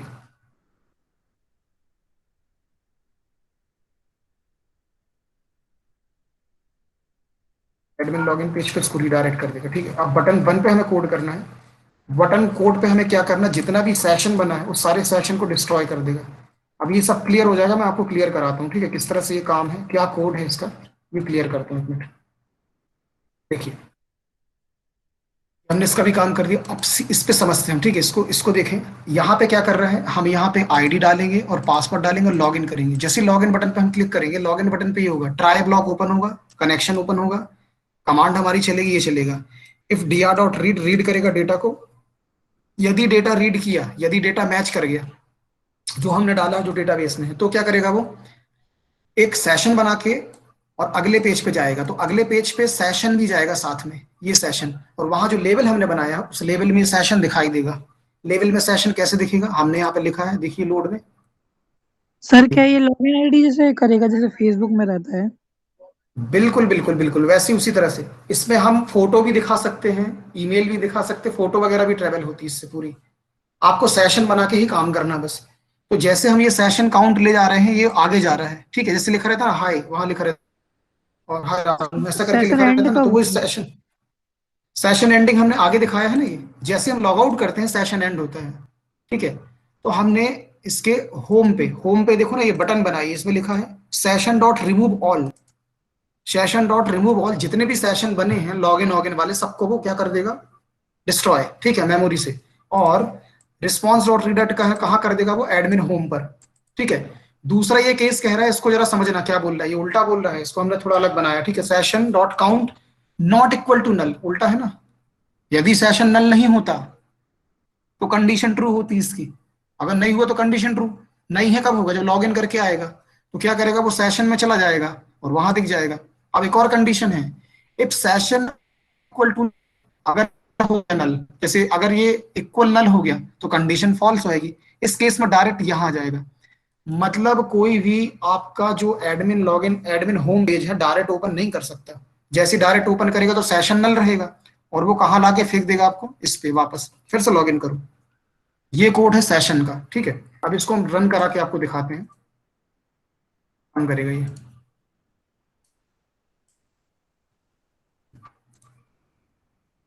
ये हमने ब्राउज किया ब्राउजर पे,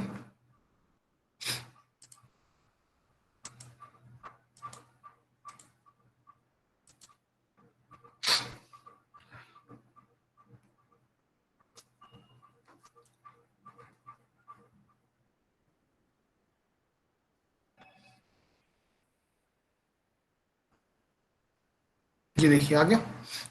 अब यहाँ पे मैं लिखता हूँ जैसे पाठक, पासवर्ड लिख दिया कुछ भी। ये देखिए पासवर्ड मोड में था ना ये, और जैसे पासवर्ड मोड में रहता तो ऊपर ब्राउज, यहाँ देखना यहाँ बहुत हरकत होती है, ऊपर का जो है ना ये यूआरएल, जैसे आप कुछ टाइप करोगे यहाँ चाबी बन जाएगी, की बन जाएगी सेव कराने के लिए, ठीक है। ये हम लॉगिन करते हैं, लॉगिन पे क्लिक किया, क्या बोल रहा please check your ID and password, ठीक है। डेटाबेस में ऐसा नहीं है कोई मटेरियल, हम लिखते डेटाबेस में जो था एडमिन और पासवर्ड क्या था एडमिन 1 2 3, ये था। लॉगिन कर रहे हैं यहाँ से, लॉगिन हमने किया, फिर से बोल रहा check ID and password. Database में देख लेते एक बार, एडमिन 2000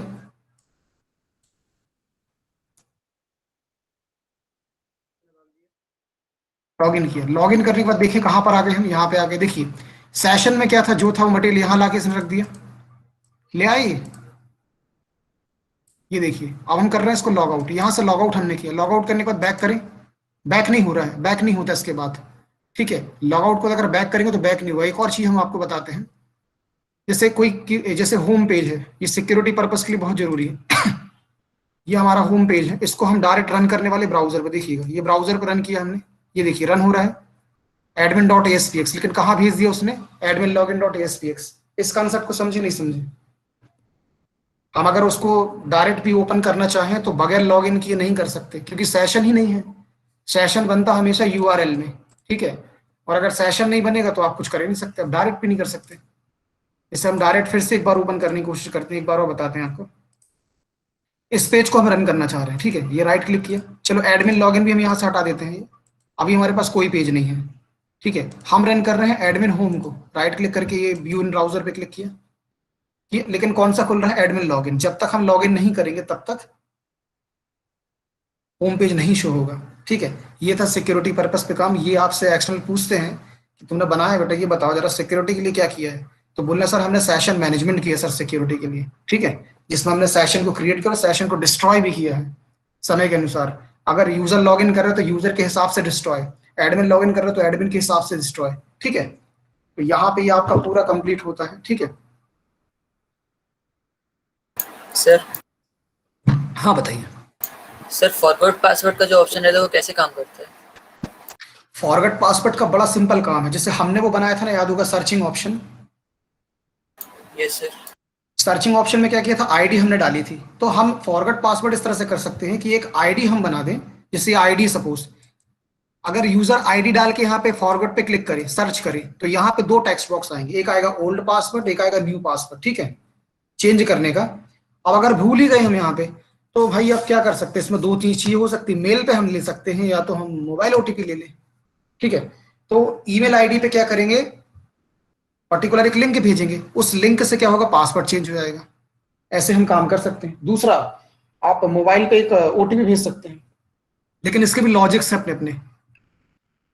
वेरिफिकेशन के लॉजिक हैं। वेरिफिकेशन का लॉजिक ये कहता है कि एक सपोज एक बॉक्स बना है छोटा सा, रुको एक मिनट बताते ना, इसके लिए कुछ ओपन करना पड़ेगा हमें।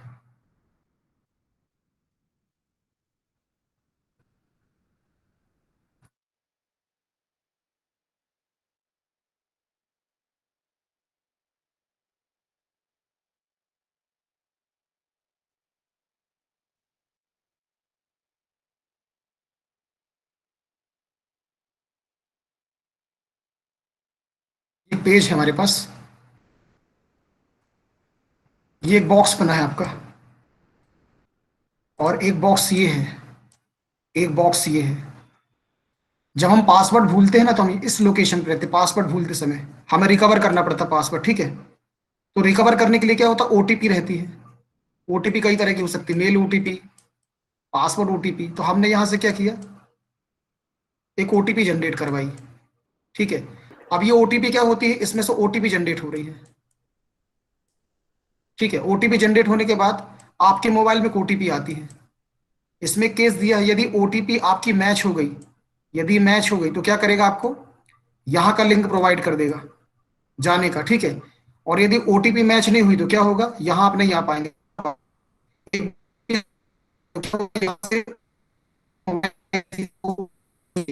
ठीक है। मैच डिस्ट्रॉय कर दिया जाता है यहाँ से, मतलब दोबारा वो ओटीपी यूज नहीं होगी, और यहाँ से आप लॉग इन कर सकते हैं, ठीक है। ये था फॉरगेट पासवर्ड। फॉरगेट पासवर्ड कई फॉर्मेट है, आप देख सकते हैं ना। यस। हाँ, आगे हम देखते हैं। हाँ, ठीक है, ये हो गया हमारा पूरा फंक्शन। आगे हम आपको बताते हैं कि आप कोई एक बच्चा मुझसे पूछ रहा था कि प्रोजेक्ट का एस्टिमेट कैसे निकालते, कॉस्ट एस्टिमेट, ठीक है। तो ये हमारे पास में कुछ फेसेस हैं, 8 फेसेस है। कल मैंने आपको बताया था ना, सबसे पहला फेस है इनिशियल इन्वेस्टिगेशन। देखो भाई, बगैर ऐसे हम किसी को भी, जैसे कई लोग करते हैं ना मार्केटिंग आजकल, ये इतने में हम ये दे देंगे, इतने में ये दे, कुछ नहीं हो पाता ऐसे में, ठीक है। बोल दिया कि हमने ई कॉमर्स साइट हम 12,000 में दे देंगे, ऐसा हो ही नहीं सकता, इम्पॉसिबल है। उसने इनिशियल इन्वेस्टिगेशन नहीं करी, क्योंकि कॉल तो हमारे पास ही वेबसाइट्स के लिए बहुत आते हैं, ठीक है। वो बोलते हैं हमको ये फंक्शन चाहिए, ये फंक्शन चाहिए। फ्लिपकार्ट दिखा, हाँ दिखा फ्लिपकार्ट, बस फ्लिपकार्ट जैसे सारे ऑप्शन दे दूंगा, ठीक हो जाएगा। लेकिन कॉस्ट उसका रहेगा कितना, 50,000 70,000, इतने कम में कुछ नहीं बनता ये, ठीक है। तो इनिशियल इन्वेस्टिगेशन में हम सामने वाले से पूछते हैं कि प्रोजेक्ट क्या है, प्रोजेक्ट में मॉड्यूल क्या है आपके, क्या काम है प्रोजेक्ट में, क्या क्या आपके फंक्शंस होंगे, कितने एडमिन होंगे, कितने यूजर होंगे, ये सारे कैलकुलेशन हम करते हैं किसमें, इनिशियल इन्वेस्टिगेशन में। उसके बाद हम फिजिबिलिटी स्टडी लगाते हैं, ये फेस है हमारा कॉस्ट एस्टिमेशन का, ठीक है। इस फिजिबिलिटी स्टडी में हम ये देखते हैं, और तुरंत पे कभी भी कोटेशन नहीं दिया जाता। अगर एक प्रोजेक्ट आपके पास आया है, तुरंत आप कोटेशन नहीं देंगे, तुरंत कोटेशन नहीं दे सकते। पहले आप क्या करेंगे, बहुत अच्छे पेपर पे आपको बना के मेल या व्हाट्सएप करते, ठीक है। इस आपको समय मिल जाएगा। इस कॉस्ट एस्टिमेशन में क्या होता है, आप उसमें लगने वाला समय देख सकते हैं, आपका कितना समय लग रहा है प्रोजेक्ट बनाने में। फिर आप देखेंगे कि भाई मेरे अलावा किसी और एम्प्लॉय की आवश्यकता तो नहीं है। अगर एम्प्लॉय एक और लग रहा है तो उसकी सैलरी भी उसमें काउंट करोगे आप, ठीक है, या उसको देने वाला जो पैसा वो भी काउंट करोगे, ये हो गया, ठीक है। उसके बाद आएगा फिजिबिलिटी में टाइम। तो इसमें 3 चीजें होती हैं, कॉस्ट, टाइम, ये दोनों चीजें बताई जाती है, ठीक है। उसको फिर हम बताते हैं कि भाई इतने दिन में ये प्रोजेक्ट हमारा हो जाएगा, ठीक है। अब यदि जैसे सपोज कोई छोटा प्रोजेक्ट आ रहा है, सपोज कोई कंस्ट्रक्शन वाला प्रोजेक्ट है, तो कंस्ट्रक्शन के प्रोजेक्ट में क्या होगा, कुछ फोटो अपलोड होगी, कुछ डेटा अपलोड होगा, कुछ डेटा वहां आएगा। ये इंसर्शन डिलीशन कंसेप्ट है, एक एडमिन बनेगा, फोटो डिस्प्ले होगी। तो इसका कॉस्ट जो है 7,000 से स्टार्ट होके 50,000 तक आप काम कर सकते हैं, ठीक है। जैसा उसको काम चाहिए वैसा काम करे भाई। अगर उसमें एसईओ का प्लान है तो वो भी आप दीजिए, एसएमओ का प्लान तो वो भी आप दीजिए। उन प्लान को देके आप उसमें कॉस्ट आप बता सकते हैं उसको, ठीक है। फिर आप ये भी है कि कई लोग करते हैं काम की एक बार कॉस्ट न लेके आप उसको मंथली कर लेते हैं मेंटेनेंस जैसे, तो वो भी आप देख सकते हैं, ठीक है। इसमें आपको ऐड करना होता है इसमें कॉस्ट में डोमेन का कॉस्ट। डोमेन आराम से 700-800 तक में मिल जाता है, ठीक है।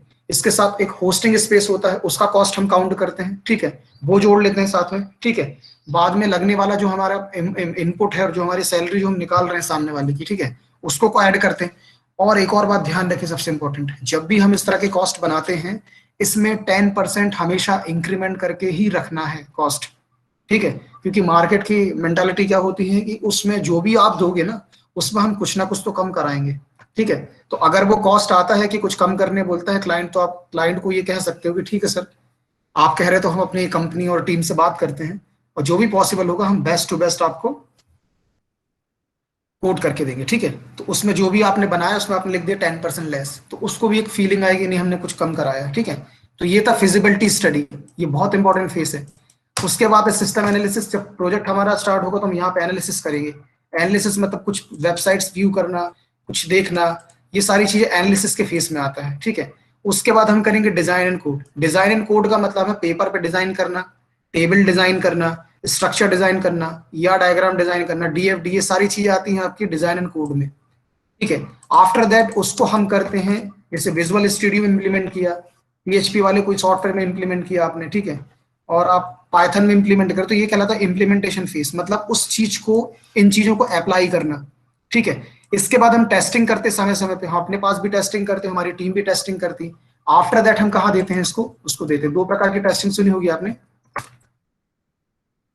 अल्फा और बेटा testing. Alpha testing company level पे होती है, खुद मिलके अपन लोग करते हैं टेस्टिंग, और बेटा टेस्टिंग का होती है बाहर होती है। इस टेस्टिंग के बाद ही हम इसको देते हैं। कई सॉफ्टवेयर में देखा होगा सॉफ्टवेयर का बेटा वर्जन है ये, मतलब कंपनी ने टेस्ट करने के बाद दिया है, ठीक है।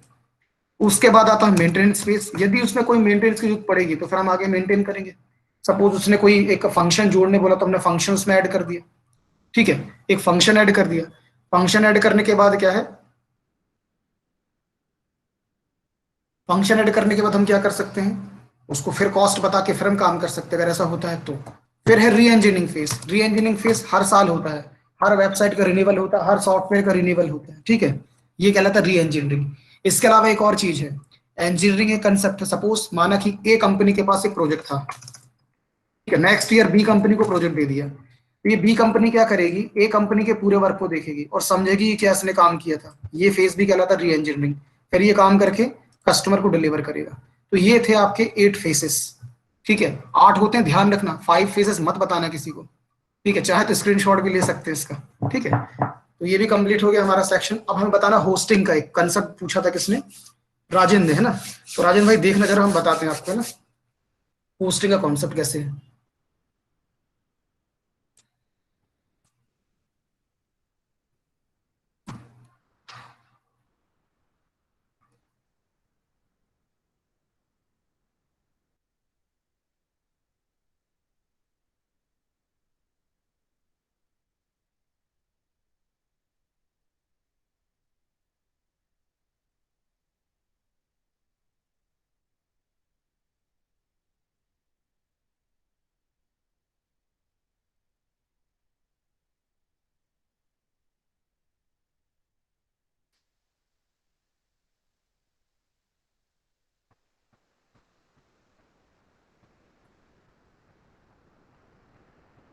विंडोज होस्टिंग के लिए सबसे पहले क्या करना पड़ता है हमें, जो होस्टिंग प्लान है वो कंपनी से देख लें कि कैसा आपको प्लान चाहिए, किस तरह का प्लान चाहिए, समझ रहे ना। फिर उस प्लान को परचेज करने के बाद उस कंपनी से बात करके हम आगे काम करते हैं, ठीक है। उस कंपनी से आगे हम बात करते हैं कि हम उसको, हमें किस तरह का काम करना है। ये प्लेस्क है, ये प्लेस्क जो है, प्लेस्क एडिशन कहलाता है किसके लिए, ASP.NET की साइट्स को हैंडल करने के लिए, ठीक है। इसके साथ में PHP भी इसमें हैंडल हो जाता है, ठीक है। इसमें काफी सारी फंक्शन है, PHP भी हैंडल होगा, साथ में वर्डप्रेस भी इसके अंदर है, पाइथन भी इसके अंदर है, ठीक है। इसमें सारे फंक्शंस आपको मिल जाते हैं इस अकेले में।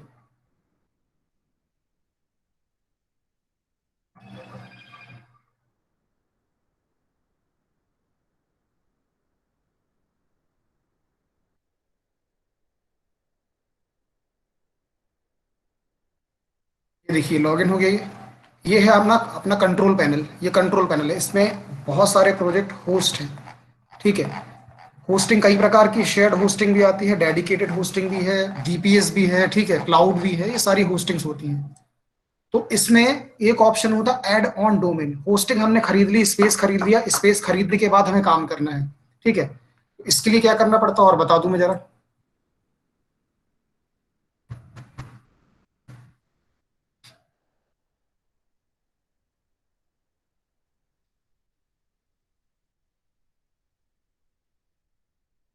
ये हो गया होस्टिंग स्पेस, ठीक है। इस पे होस्ट अगर किसी साइट को करना है तो हमें करना पड़ता है ऐड डोमेन ऑप्शन पे, ठीक है। जैसे आप ऐड डोमेन ऑप्शन पे क्लिक करेंगे, ठीक है, तो उस वेबसाइट का नाम हमें देना पड़ता है इसमें, ठीक है। जो वेबसाइट बनाई है आपने, जैसे कि ये मैं दिखा देता हूँ कुछ, है ना। सपोज यही हमने ले लिया, ठीक है, ये लिखा है, और इस पे क्लिक किया। इस पे क्लिक करने के बाद यहाँ क्लिक करते हैं। जैसे ही आप क्लिक करेंगे ये अपनी सेटिंग्स लेगा। सेटिंग करने के बाद क्या करता है, ये पूरा का पूरा एक होस्ट करके हमको एक पैकेज दे देता है। अब वो पैकेज कैसा होता है हम आपको बताते हैं अभी।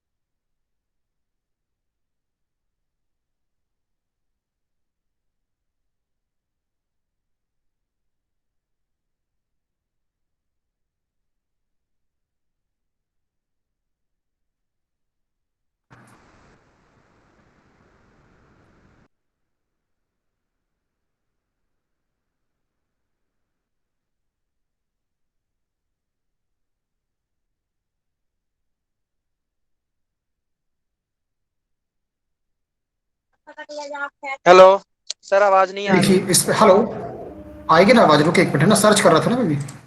ये देखिए, ये पैकेज खुला। इस पैकेज में आपको इतनी सारी चीजें मिलेंगी, ठीक है। जैसे आप देख रहे हैं, फाइल मैनेजर है जिसमें हम फाइल सारी डालते हैं, जो भी अपलोडेड फाइल जो अपलोड करनी है।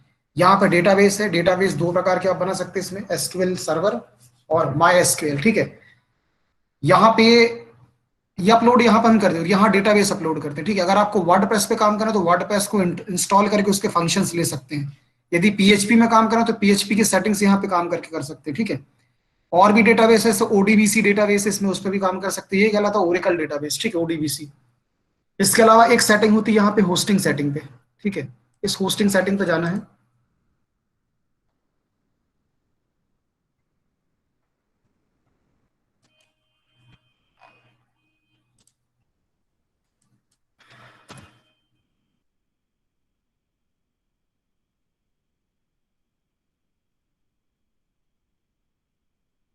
ये देखिए, ये होस्टिंग सेटिंग पे ये रहता है यहाँ पे। जैसे पीएचपी का वर्जन है, कौन सा आपको लेना वो सेट कर लो, ठीक है। पीएचपी किस में रन करना है, जैसे ये सीजीआई जो दिया है वो लिखो, ठीक है। माइक्रोसॉफ्ट का कौन सा वर्जन करना है, तो ये लेटेस्ट वर्जन हमारा इसमें इंक्लूड है, ठीक है। AWS में देखो, ये इसका स्टोर है, सेट है, ठीक है। ये सब चीज़ इसमें सेट रहती है पहले से। SSL सपोर्ट, HTML फाइल इसमें इंक्लूडेड है। सर्टिफिकेट अगर कोई लगा रहे हैं आप, जैसे कि ये लिखा ना इनक्रप्टेड सर्टिफिकेट, इसको आप लगा सकते हैं। ये TSSL और TLS सपोर्ट भी इसमें है। ये सारे सपोर्ट सिस्टम इसके अंदर इनबिल्ट होते हैं, ठीक है। ये सेटिंग्स हम कर लेते हैं, ये सेटिंग कर चुके हैं हम, इसलिए पहले से सेट दिखा रही है, ठीक है। उसके बाद ये क्यों लॉगिन नहीं हो रहा है?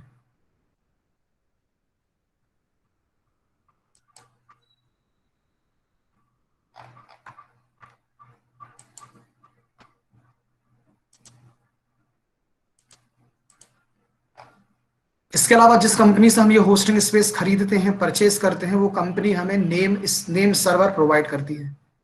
दो नेम सर्वर होते हैं, तीन नेम सर्वर भी हो सकते हैं, ठीक है।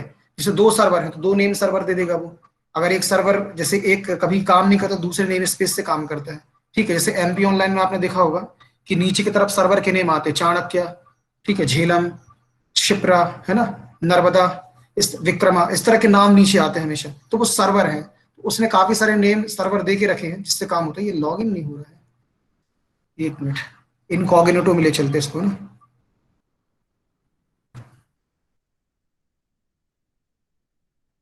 शेयर हो रही है ना? कॉग्निटो को पता नहीं। हाँ, ठीक ठीक। इसको इनकॉग्निटो में ले गए तो इससे क्या होगा कि भाई ये कुकीज वगैरह नहीं बनाता ये, ठीक है। तो ये क्या करेगा, उसको ले लेगा ये। यहाँ हम लॉगिन कर लेते हैं। उस लॉगिन करने में दो चीजों की सेटिंग करनी पड़ती है, वो सेटिंग जानना जरूरी है।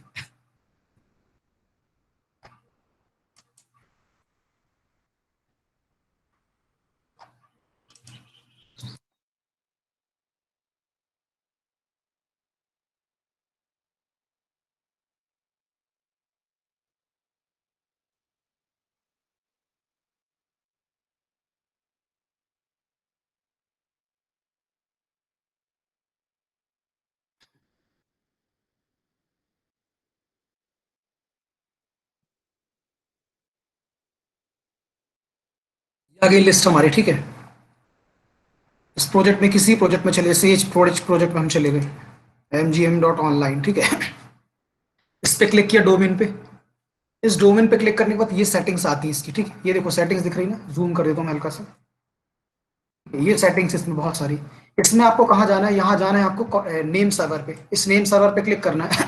ऐसे नेम सर्वर आएंगे, ठीक है। तो जैसे बाय डिफॉल्ट जब हम डोमेन खरीदते हैं तो उस कंपनी का नेम सर्वर होता है, तो उनको मिटा के हम जो कंपनी ने होस्टिंग जिस कंपनी से हमने ली है, उस नेम सर्वर को हम यहाँ पे ऐड करके अपडेट कर देते हैं। अपडेट करने के बाद कभी कभी तुरंत हो जाता है, कभी कभी ये 40 आवर्स लेता है, ठीक है। 24 टू 48 आवर्स। अगर आप किसी क्लाइंट का काम करें तो उसको निश्चित रूप से उसको बोले कि भाई 24 से 48 आवर्स में ये कंप्लीट हो जाएगी। पहले हो जाएगी तो वेल एंड गुड है, लेकिन उससे समय लेके चले, ठीक है। नहीं तो क्लाइंट क्या होता है, बीच बीच में फोन करता है, अभी हुई नहीं स्टार्ट, है ना। तो ये सेटिंग्स थी। तो राजन भाई क्लियर है ये पूरी सेटिंग? कुछ पूछना है? हेलो सर ये जो डोमेन है, हाँ, सर हर बार परचेज करना पड़ता है कि लाइफ टाइम रहता है? नहीं, लाइफ टाइम नहीं होता। डोमेन की जो कॉस्ट होती है वो 1 ईयर, 3 ईयर, 5 ईयर, ठीक है, 2 ईयर और 10 ईयर्स के लिए होती है। ठीक है, ये ऐसी ही मिलती है, लाइफ टाइम नहीं होता। जैसे सिम होती थी ना लाइफ टाइम अपनी एयरटेल की बहुत पहले, लाइफ टाइम उनने बोल दिया, लेकिन वो 2022 तक ही उसका लाइफ टाइम है। ठीक है, और उसके बाद फिर उसमें कॉस्ट देके हमें फिर से उसको एक्सटेंड कराना होता था। वही प्रोसीजर ये है। ठीक है, इसी तरह से होस्टिंग का भी है प्रोसीजर। होस्टिंग भी इसी तरह से मिलती है, 1 ईयर, 2 ईयर, 3 ईयर। वो तो कंपनी से बात करके हम ले सकते हैं, लेकिन मैक्सिमम कंपनी 10 ईयर्स के लिए ही देती है। ठीक है, या तो आप स्वयं का सर्वर बना ले, खुद का सर्वर।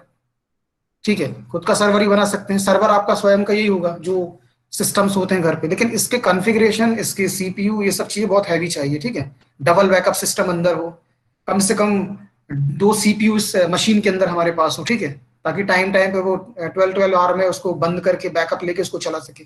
ठीक है, और डाउन टाइम जो हमेशा नाइट के समय हो, जब लोग स्लीपिंग मोड में होते हैं। ठीक है, ऐसा ये सब सेटिंग्स करके काम करना होता है। बहुत सारे कॉलेजेस अपना खुद का सर्वर चला रहे हैं बना के।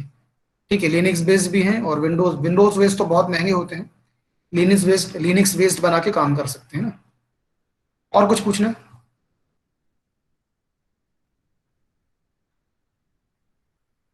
हेलो। No sir. हाँ राजन, अगर कुछ भी अगर ऐसे डाउट होते हैं इन कंसेप्ट में ना, तो आप कस्टमर केयर जो होता है जहां से आपने ये लिया है, उनसे आप बात करके, सपोर्ट पे बात करके आप पूरी हेल्प ले सकते हो। वो आपको पूरा सेटअप करने में मदद करेंगे, है ना, जो भी आपके इश्यूज होते हैं इसमें ना। तो यहाँ पे मैं कंप्लीट करता हूँ अपना सेशन। और स्वाति मैडम, ये कंप्लीट हो गया हमारे ना। हाँ जी सर। हाँ हाँ, अगर किसी को कोई डाउट हो, कुछ पूछना हो तो पूछ सकता है अभी, है ना। सर। हाँ बताइए। सर आगे कोई डाउट होता है तो आपको कॉल कर सकते हैं लोग क्या? कॉल कैसे करेंगे, मैंने नंबर तो दिया नहीं है। जी सर, मतलब कांटेक्ट कैसे कर सकते हैं आपसे? स्वाति मैडम से और अक्षत सर है, अग्रवाल सर, उनसे बात कर लीजिएगा, वो बता देंगे आपको ना। ठीक है, यस सर, वो सब प्रोवाइड करा देंगे ना। अर्जुन कुछ पूछना तो नहीं है? हाँ बताएं। सर जैसा आपने कॉस्टिंग का बताया था अभी।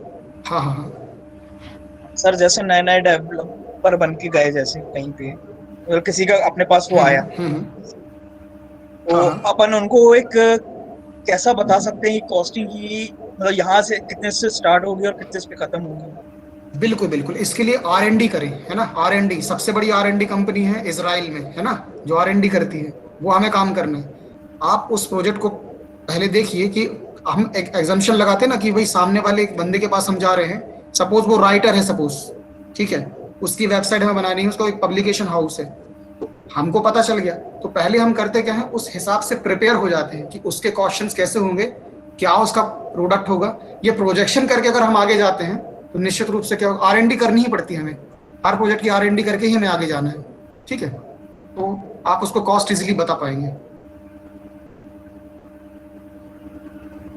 और किसी question?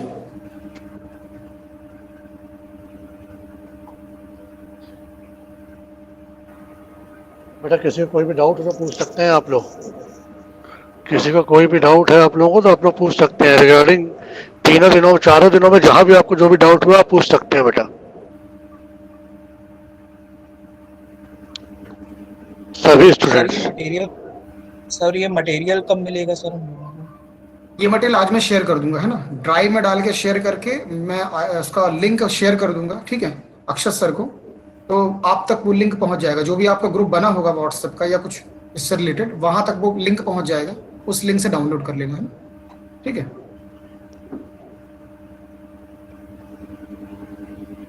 Hello, good afternoon Khanna sir. Good afternoon. हाँ जी sir. Good afternoon sir. Good afternoon Akshat. Deepak sir आप हैं ऑनलाइन? हाँ, good afternoon Khanna sir. Good afternoon Deepak. हाँ, good afternoon Nitin sir. Good afternoon sir. हाँ सर, अभी अर्पित सर और साहू सर भी ज्वाइन करने वाले हैं। जी जी जी, उनसे मेरी बात हो गई है जी। सबसे पहले तो स्वाति मैम आप कंक्लूड करें। हाँ जी सर। सर मैं पहले 2 मिनट जब तक मैं स्टूडेंट को थोड़ा सा ब्रीफ कर देता हूँ। हाँ जी। देखिए स्टूडेंट्स, नितिन सर ने काफ़ी अच्छा आप लोगों को पिछले 3 दिनों में टेक्निकल वेबसाइट की टेक्निकलिटीज़ पे बहुत सारे पॉइंट्स बताए हुए हैं और इस समय आप मेजर और माइनर प्रोजेक्ट की तैयारी कर रहे हैं, बहुत सारे बच्चे उस पर काम कर रहे हैं और जो जूनियर स्टूडेंट्स हैं वो भी नियर फ्यूचर में अपने प्रोजेक्ट्स पे काम करेंगे। तो इसलिए इन चीज़ों को ध्यान में रखते हुए जो भी नॉलेज अभी आपको इन 3 दिन की वर्कशॉप में मिला है उसको बस यहीं पे ख़त्म नहीं करना है। ये एक शुरुआत है, एक ट्रिगर है जो आप लोगों को कैरी ऑन करना है। इस नॉलेज जो भी आपने लिया है ये कंप्लीट तो नहीं है, पर हाँ एक इनिशियल लेवल पे काफ़ी डिटेल में सर ने आपको हर चीज़ शो करके प्रैक्टिकल करके दिखाई है। जो वर्कशॉप थी उसमें थ्योरी अकेले नहीं काम कर रही थी, हर चीज़ को उन्होंने रन करके बना के दिखाया हुआ है। तो उसको आप कंटिन्यू करें और जैसा भी आप में से कुछ लोग पूछ रहे थे कि आगे अगर डाउट आते हैं तो क्या कर सकते हैं, तो उसके लिए मैं आपको बता दूं कि आपके डिपार्टमेंट की सारी फैकल्टी आपके साथ है। आप जो अभी आपने सीखा है इसको आप अपने लेवल पे घर पे छोटे छोटे से प्रोजेक्ट बना के छोटे छोटे से प्रोग्राम बनाकर आप उसको प्रैक्टिस में लेके आएँ और उसमें अगर किसी भी तरह की कोई दिक्कत होती है तो उसके लिए आप हमें कभी भी कांटेक्ट कर सकते हैं, हम आपकी हेल्प करेंगे। इवन प्रोग्रामिंग का ये तो अभी आपने वेब डेवलपमेंट अकेले की अभी वर्कशॉप थी तो हम सिर्फ वेब डेवलपमेंट की बात कर रहे हैं। मैं इसके साथ साथ बल्कि ऐड करूंगा कि आप किसी भी डोमेन में अगर आप प्रोग्रामिंग कर रहे हैं, आप पाइथन पे प्रोग्रामिंग कर रहे हैं, आप जावा पे प्रोग्रामिंग कर रहे हैं, C++ या किसी भी प्लेटफॉर्म की अगर आप प्रोग्रामिंग कर रहे हैं, प्रैक्टिस कर रहे हैं, तो उसके लिए आपके लिए सारी फैकल्टी अवेलेबल है हेल्प के लिए। लेकिन करना आपको होगा। देखिए लैंग्वेज की जो स्टडी है वो लिमिटेड डेज की नहीं होती, मतलब हम कभी ये नहीं कह सकते कि हमने 3 दिन की वर्कशॉप कर ली या 1 हफ्ते की कर ली या 2 महीने की भी कर ली तो हम उस नॉलेज पे हमारा कमांड हो गया है, ऐसा नहीं है। लैंग्वेज कोई भी सीखना एक कंटिन्यूअस प्रोसेस है जो प्रैक्टिस से आएगी। आप जितना ज़्यादा कंप्यूटर साइंस के डेवलपमेंट टूल्स को एक्सप्लोर करोगे आपको हमेशा कुछ नया सीखने मिलता रहेगा और जितना इम्प्रूवमेंट आप अपने नॉलेज में इस डेवलपमेंट की स्किल में, इसको हम स्किल ही बोले तो बेटर है क्योंकि ये भी एक स्किल है। आपका जो कंप्यूटर साइंस में डेवलपमेंट का पार्ट होता है ये एक स्किल की तरह है, एसेट बनेगा आपके कैरियर के लिए। आप जितना इसमें एक्सप्लोर करेंगे कैरियर में आपको हाइट उतनी ही बेहतर मिलेगी, उतनी ही अच्छी अपॉर्चुनिटीज़ मिलेंगी। हमारी TNP सेल लगातार इस पर काम कर रही है। नंबर ऑफ कैंपस जो हमारे कॉलेजेस में आते हैं वो जितनी उनकी एक्सपेक्टेशन है, इवन हम अगर ये कहें कि हम उनको पूरा नहीं करते तो ये गलत बात नहीं होगी। स्टूडेंट अगर अपने लेवल पे पूरी तरह से तैयार रहे तो अपॉर्चुनिटी डेफिनेटली आपको नियर फ्यूचर में मिलेगी, मिल रही है और आगे मिलती भी रहेगी। आपको अपने लेवल की तैयारी पूरी करके रखनी है, आपको अपने आप को टेक्निकली साउंड करके रखना है। आपकी प्रोग्रामिंग प्रोफाइल, आपका डेवलपमेंट प्रोफाइल स्ट्रांग होना पड़ेगा। अभी मैंने ग्रुप में एक मैसेज डाला था, शायद आप लोगों ने देखा होगा। मैंने 6 और 8 सेमेस्टर के ग्रुप में फॉरवर्ड किया था हैकाथॉन का। हैकाथॉन का अभी फिर से इस साल का कंपटीशन हो रहा है और आप में से जो लोग भी उसमें इंटरेस्टेड हैं वो लोग मुझे कांटेक्ट करें। उसमें टीम बनानी पड़ती है, ग्रुप मेंबर्स को इकट्ठा करना पड़ेगा, आइडिया पे काम करना पड़ेगा, तो वो सब हम अलग से आपकी मीटिंग लेके आपसे डिस्कस करेंगे। लेकिन फिर भी जो लोग इंटरेस्टेड है वो मुझे कांटेक्ट कर सकते हैं। अपने यहाँ पिछले सालों में हैकाथॉन में आपके सीनियर्स ने अच्छा पार्टिसिपेशन भी किया है और हैकाथॉन में प्राइजेस भी जीते हैं, कैश प्राइज उसमें मिलता है। तो हमारे कॉलेज में उसमें विनर भी रहे हैं, रनर अप भी रहे हैं। तो उसको ध्यान में रखते हुए अगर आप में से कोई इंटरेस्टेड है, चाहे वो 6 सेम का हो, 8 सेम का हो, इवन उसमें कोई सेमेस्टर की बाउंड्री नहीं है, आप 4 सेम वाला भी स्टूडेंट टीम में पार्ट कर सकता है और उसको कैसे करना है, क्या करना है, वो हम आपको हेल्प करेंगे और आपको गाइड भी करेंगे और ज़रूरत पड़ेगी तो इसमें हम नितिन सर की भी हेल्प लेंगे। ओके स्वाति मैम, क्या साहू सर ने ज्वाइन किया अभी? हाँ जी सर। मैम तो आप अपना पार्ट शुरू कीजिए। जी जी जी। Good afternoon everyone. अभी हमारे साथ मीटिंग में डॉक्टर I.K. खन्ना सर हैं, हमारे principal sir doctor B.K. Sahu sir हैं, अर्पित शुक्ला सर अभी ज्वाइन करने वाले हैं और दीपक सर हैं। इसके अलावा हमारे साथ अभी CS डिपार्टमेंट से अक्षत सर हैं, शैलेंद्र रघुवंशी सर हैं, प्राची मैम हैं, सतीश तिवारी सर हैं। तो जैसे स्टूडेंट्स आपको पता है, हेलो मैम, actually हाँ जी। Khanna sir with us, sir. We want the Khanna sir is with us. We want your valuable guidance, sir, for the future. हाँ, सबसे पहले तो वेलकम सर सभी लोगों को, आप लोगों ने अपना वैल्यूएबल टाइम दिया है। तो स्वाति मैम आप कंटिन्यू कीजिए, मैं बाकी फिर अपन बात करते हैं। हाँ जी सर, हाँ जी। तो स्टूडेंट्स, जैसे आपने देखा 3 दिन की आपको ये जो वर्कशॉप मिली है, बेसिकली वेब डेवलपमेंट ये टॉपिक था हमारा। इसमें आपने HTML, CSS, स्क्रिप्ट लैंग्वेज के थ्रू वेब डिजाइनिंग को सीखा। ये जो वर्कशॉप एक्चुअली आपकी हुई है, इसमें आपके CS के काफ़ी सारे सब्जेक्ट्स के इम्पॉर्टेंट एलिमेंट्स सर ने यहाँ पे कवर करवाए हैं। जैसे अभी लास्ट में सर ने डिस्कस किया था कॉस्ट एस्टिमेशन और SDLC डिस्कस किया था। तो ये सारे कॉन्सेप्ट सॉफ्टवेयर इंजीनियरिंग के हैं। नेक्स्ट 4th सेम वाले स्टूडेंट जब 5th में जाएंगे तो उनको वहाँ पर DBMS पे काम करना है। तो सर ने आपको डेटाबेस कनेक्टिविटी भी बताई है। अभी कुछ स्टूडेंट जो माइनर मेजर प्रोजेक्ट बना रहे हैं, डेली हम लोगों के पास क्वेरी आती है कि मैम हमने डिज़ाइनिंग तो कर ली है लेकिन हमको डेटाबेस कनेक्टिविटी नहीं समझ में आ रही है। हमारा HTML से हमने डिज़ाइनिंग कर लिया है लेकिन हम कनेक्टिविटी नहीं कर पा रहे हैं। तो बेसिकली ये जो आपको वर्कशॉप मिली है, या आप इस पे और काम करिए, इसकी आपको स्टार्टिंग पॉइंट मिल गया है। आपने देख भी लिया है कि डेटाबेस कनेक्टिविटी वगैरह कैसे होती है। तो अब बस चीज़ को एक्सप्लोर करने की ज़रूरत है। आप PHP, पाइथन, जावा, ASP.NET कोई भी लैंग्वेज लीजिए। जो वर्कशॉप अभी आपको मिली है ये बहुत आपको काम आने वाली है। पूरा मटेरियल, पूरे वीडियोस आपको प्रोवाइड कर दिए जाएंगे और आगे भी हम कोशिश करेंगे कि ऐसी ही वर्कशॉप आप लोग अटेंड करें। और सबसे अच्छी बात ये है कि हमको जो स्ट्रेंथ मिली है वो 100+ स्टूडेंट्स की मिली है। तो ये हमारे लिए सबसे अच्छी चीज़ है।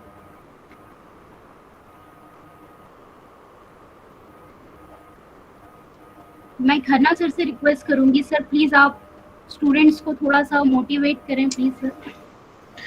Thank you Swati. स्टूडेंट्स ने 3 दिन के वर्कशॉप को 4थे दिन एक्सटेंड कराया, तो दैट शोज देयर इंटरेस्ट और बहुत अच्छा अटेंडेंस अबाउट 100 रही आपकी। और जैसा कि दीपक अग्रवाल ने कहा कि ये बिगिनिंग है, they should not consider it as an end, क्योंकि कोई भी चीज़ है सीखना है, कंटिन्यूस एफर्ट करना पड़ता है। और फिजिकल और मेंटली एक्टिव रहना बहुत ज़रूरी है इस ज़िंदगी में। तो मेंटल एक्टिविटी आपको इस तरीके से नए प्रोजेक्ट्स करने, नई चीज़ सीखने, नई चीज़ पे अमल करने के लिए बहुत ज़रूरी है। और इसके अलावा जबलपुर में स्टार्टअप वाले भी काफ़ी ग्रांट्स देते हैं। यदि आप में से किसी के इंटरेस्ट हो स्टार्टअप में, तो मैंने भी वो जबलपुर इंक्यूबेशन सेंटर की जो मुझको मैसेज आया था फॉरवर्ड किया हुआ है ग्रुप में, आप वो भी दे सकते हैं कि उसमें आपको 1 जुलाई 2021 के पहले रजिस्टर कराना है। And they are going to get something like 5 crore, तो that they will be disbursing to जो वायबल स्टार्टअप्स हैं। और पहले भी हैकाथॉन में आपने भाग लिया है और अच्छा किया है। हमेशा इस प्रकार के कॉम्पिटिशन्स में भाग लेते रहना चाहिए। ये मत सोचिए कि हमारी क्या वो है, हमारे इतनी प्रिपरेशन नहीं है। It's not that, it is always a good practice to make a beginning. किसी भी कंपटीशन में हमेशा पार्टिसिपेट करते रहना चाहिए। ट्रेनिंग एंड प्लेसमेंट में भी हमारी काफ़ी ट्रेनिंग प्लेसमेंट डिपार्टमेंट काफ़ी अच्छे एफर्ट्स कर रहा है, पर उसके लिए आपको भी प्रिपेयर होना ज़रूरी है, क्योंकि you have to continuously improve yourself. हमेशा पढ़ते रहना चाहिए, पढ़ाई के ऊपर पहला ध्यान देना चाहिए, नई टेक्निक सीखना चाहिए। क्योंकि मैं कंप्यूटर साइंस का नहीं, इसलिए मैं इतना ज़्यादा उसके बारे में नहीं कह सकता, परंतु हमेशा you must try to improve continuously. और कंप्यूटर साइंस डिपार्टमेंट ने ये वर्कशॉप कराई। Computer science I think is one of the best departments in our institute, very well managed, और वहाँ के स्टूडेंट्स वगैरह सबसे ज़्यादा मोटिवेटेड हैं, और that is very good, and that's why they are attending this workshop in large numbers. Once again, I wish all the participants a very good future, and Mr. Nitin Patel को भी धन्यवाद जो उन्होंने अपना टाइम निकाल के आप लोगों को इतना ट्रेनिंग दी है, और आगे भी आपसे जुड़े रहेंगे जैसा कि उन्होंने वादा किया। Once again, thank you so much and all the best. Thank you. Thank you, sir. Thank you so much, sir. Thank you, sir. Thank you, sir. मैं रिक्वेस्ट करूंगी हमारे principal sir BK Sahu sir ji से। Hello hello, please आप students को motivate कीजिए। Thank you Swati. आज के main speaker Nitin Patel sir, Khanna sir, सभी फैकल्टी मेंबर और स्टूडेंट्स, मैं आशा करता हूं कि इस वेबिनार के माध्यम से आपको काफी कुछ जानकारी मिली होगी। जैसे खन्ना सर ने बताया कि आप अपने आप को हमेशा अपडेट करते रहिए, है ना? और मैं आशा करता हूं कि आप जो है इसको और भी आगे वेब टेक्नोलॉजी या इस वेब डेवलपमेंट के माध्यम से इसमें काम करते हैं। Thank you Sahu sir.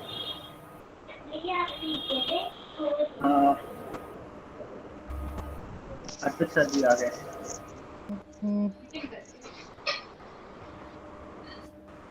Sir अभी हमारे साथ हैं Arpit Shukla sir. Welcome Arpit sir. Welcome, thank you.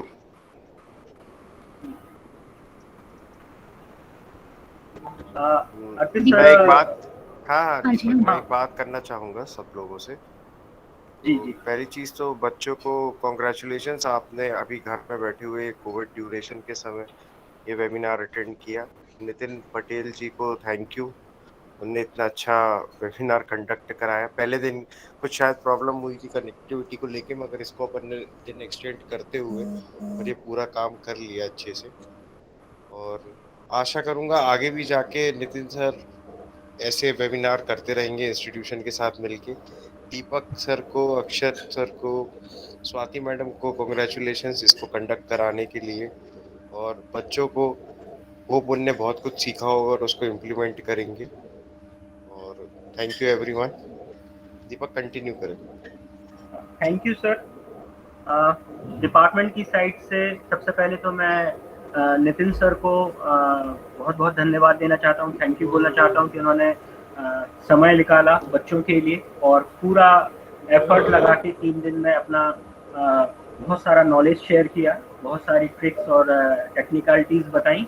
उसके लिए मैं डिपार्टमेंट और पूरे कॉलेज की तरफ से नितिन सर को थैंक यू बोलना चाहता हूँ। Doctor IK. Khanna sir, doctor VK. Sahu sir, doctor Arpit Shukla sir, आपकी प्रेजेंस के लिए, वैल्यूएबल सजेशंस के लिए बहुत बहुत धन्यवाद।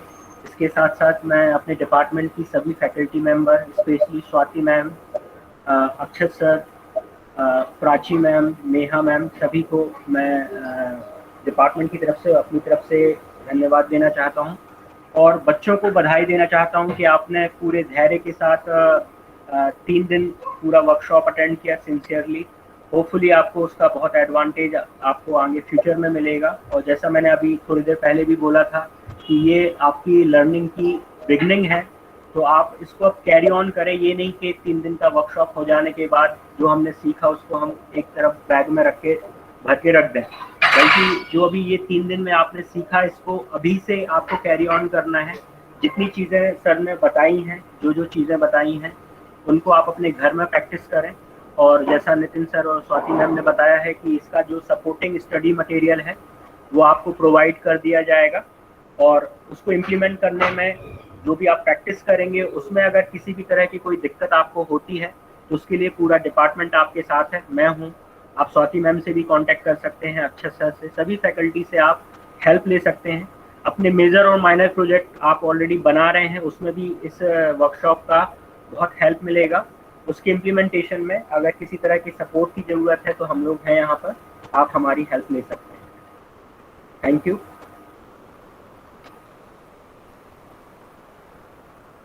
Sir hello.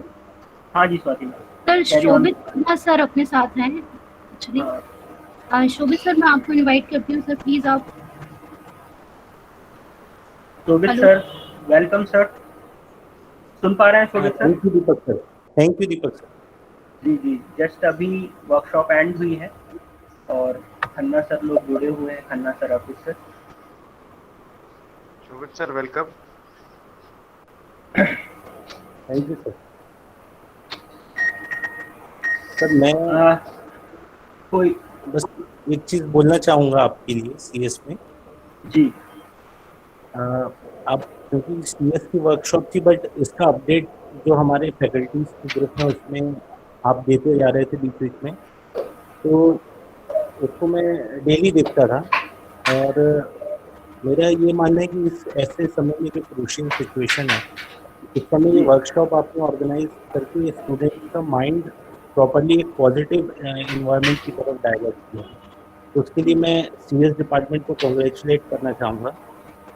और दूसरा, मैंने देखा कि बच्चों का पार्टिसिपेशन अराउंड 100 क्रॉस थे बच्चे, मतलब बच्चों ने भी उसमें जितने आपने एफर्ट्स लगाए, बच्चों ने आपके उस एफर्ट्स को पूरा जस्टिफाई किया पूरे पार्टिसिपेशन का। तो इसके लिए मैं बच्चों को भी कांग्रेस करूँगा। और पूरे तक्षशिला फैमिली की ओर से बच्चों को बेस्ट विशेस है। और sir, Arpit sir, Khanna sir, सब लोग जुड़े हुए हैं, तो उनने भी इसको एक फ्रूटफुल इवेंट बनाने के लिए सब डिपार्टमेंट में बोला कि आप अपने यहाँ वेबिनार कराइए या वर्कशॉप कराइए। तो बहुत अच्छे एफर्ट्स थे CS department. Thank you sir. Khanna sir, आप कुछ बोलना चाहते हैं सर? हाँ, कोई स्टूडेंट यदि अपना फीडबैक देना चाहे या कुछ रिएक्शंस देना चाहे तो उसको भी थोड़ी सी अपॉर्चुनिटी दे दें। बिल्कुल बिल्कुल। स्टूडेंट्स में से अगर कोई भी अपनी जो वेबिनार हुआ है, वर्कशॉप हुई है, इससे रिलेटेड अगर आप कुछ बोलना चाहते हैं या अपनी तरफ से और भी कोई सजेशन रखना चाहते हैं तो मोस्ट वेलकम, आप बोल सकते हैं। फीडबैक देना चाहते हैं तो वो भी आप दे सकते हैं। दीपक, इसमें कौन कौन से 4th तो 6th के हैं ना? 4th, 6th और 8th के हैं, पूरे कंबाइंड स्टूडेंट्स हैं। जी जी, 4th, 6th और 8th के हैं, जिसमें से 6th और 8th के मेजॉरिटी में है। और उनका अभी माइनर प्रोजेक्ट और मेजर प्रोजेक्ट का सेशन ऑलरेडी चल रहा है, दैट्स व्हाई उनका पार्टिसिपेशन भी उसी रेशियो में अच्छा है। मैं एक बात करना चाहूँगा सारे स्टूडेंट्स के साथ में। सारे स्टूडेंट हैं इसमें, जितने लोग सुन रहे हैं एक बात ध्यान से सुनिएगा। अभी आपके साथ जो इस वेबिनार में बात कर रहे हैं आपके HOD सर दीपक अग्रवाल सर हैं और को-कोऑर्डिनेटर अक्षत सर हैं और ये वेबिनार कोऑर्डिनेटर स्वाति मैडम है। इसके अलावा हम लोग भी जुड़े हुए हैं अभी इसमें आप लोगों के साथ में। सबसे पहले ग्रुप डायरेक्टर हैं डॉक्टर IK खन्ना सर, फिर प्रिंसिपल हैं डॉक्टर BK साहू सर और मैं director academics doctor Arpit Shukla. तो मैं ये सारे बच्चों को एक बात बोलना चाहूँगा, अभी ये कोविड का समय चल रहा है, आपकी क्लासेस ऑनलाइन हो रही हैं और इसके बाद एग्ज़ाम्स भी होंगे, प्रैक्टिकल्स भी होंगे, सेशनल्स भी होंगे, मिड टर्म भी होंगे। ये सारी चीज़ें चलती रहेंगी आपकी बीच बीच में। ट्रेनिंग एंड प्लेसमेंट एक्टिविटीज़ भी हो सकता है कि ये ऑनलाइन ही कंडक्ट हों और आगे इन चीज़ों को लेके आपको बीच बीच में कांटेक्ट किया जाए। मैं बस आप लोगों की छोटी सी हेल्प ये करना चाहता हूँ कि मैं अपना और प्रिंसिपल सर का नंबर आप लोगों के साथ शेयर करना चाहता हूँ पर्सनली। तो आप लोग सब लोग इसको नोट कर सकते हैं और कभी भी किसी भी बच्चे को दिक्कत हो तो वो मेरे को व्हाट्सअप कर सकता है या SMS कर सकता है कि मेरा नाम ये है, मैं इस सेमेस्टर का इस कॉलेज का स्टूडेंट हूँ और मेरी ये समस्या है। और विदिन 24 आवर्स आपकी जो भी प्रॉब्लम होगी उसको मैं और प्रिंसिपल सर रिजॉल्व करने की पूरी कोशिश करेंगे। तो अभी इसी बहाने इस ग्रुप में हम सब जुड़े हुए हैं, तो मैं चाहता हूँ आप लोग मेरा नंबर नोट कर लें। देखिए, डॉक्टर अर्पित शुक्ला 9301 521452। स्वाति, आप इसको टेक्स्ट में भी शेयर कर देना सबके साथ में। बाबू जी का मेरा नंबर आप एक बार और लिख लीजिए 9301 521452। साहू सर, आप अपना नंबर दे दीजिए बच्चों को। हाँ, ये बहुत बढ़िया वो है आपका सलाह। मेरा नंबर है 9300 122531। रिपीट कर रहा हूँ 9300 122531। कंटिन्यू करिए। Thank you sir Arpit sir, thank you Sahu sir. बच्चों से मैं फिर से एक बार अपील करूंगा, जैसा अर्पित सर और साहू सर ने बोला, आप अपनी किसी भी तरह की कोई भी प्रॉब्लम है डिपार्टमेंट से रिलेटेड, पढ़ाई से रिलेटेड, लाइब्रेरी से रिलेटेड, एकेडमिक के किसी भी एस्पेक्ट से रिलेटेड, आप मेरे साथ साथ, जैसा अभी आप मेरे कांटेक्ट में तो रहते ही हैं, साथ ही साथ आप अर्पित सर और साहू सर को भी कम्युनिकेट कर सकते हैं, अपनी प्रॉब्लम बता सकते हैं फ्रीली। और जैसा सर ने बताया कि जो भी आपकी प्रॉब्लम होगी 24 घंटे के अंदर उसको रिजॉल्व किया जाएगा। और इसके साथ ही मैं ये फिर से एक बार आप में से बोलना चाहूँगा कि अगर कोई अपने इस वर्कशॉप के बारे में कोई स्टूडेंट कुछ बोलना चाहता है तो ये माइक ओपन है आपके लिए। आप में से कोई भी अपने थॉट शेयर कर सकता है।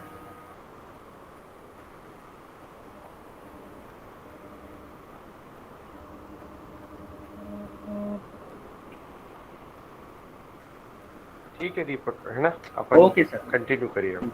बिल्कुल ठीक है। Khanna sir thank you, Sahu sir, Arpit sir, सभी लोगों को एक बार फिर से दिल से धन्यवाद आपके वैल्यूएबल टाइम के लिए। और इसी के साथ अपन ये workshop, thank you all of you. Thank you sir. Thank you everyone. Okay sir, bye bye sir. Thank you Nitin sir, मैं आपसे फिर कांटेक्ट करता हूँ। सभी स्टूडेंट को भी एक बार, हाँ सभी स्टूडेंट को कॉन्ग्रेचुलेशन। अब आप चाहें तो वर्कशॉप छोड़ सकते हैं अभी, आगे फर्दर जो भी इंस्ट्रक्शन है वो आपको ग्रुप में प्रोवाइड कर दिए जाएंगे। Thank you once again and all the best.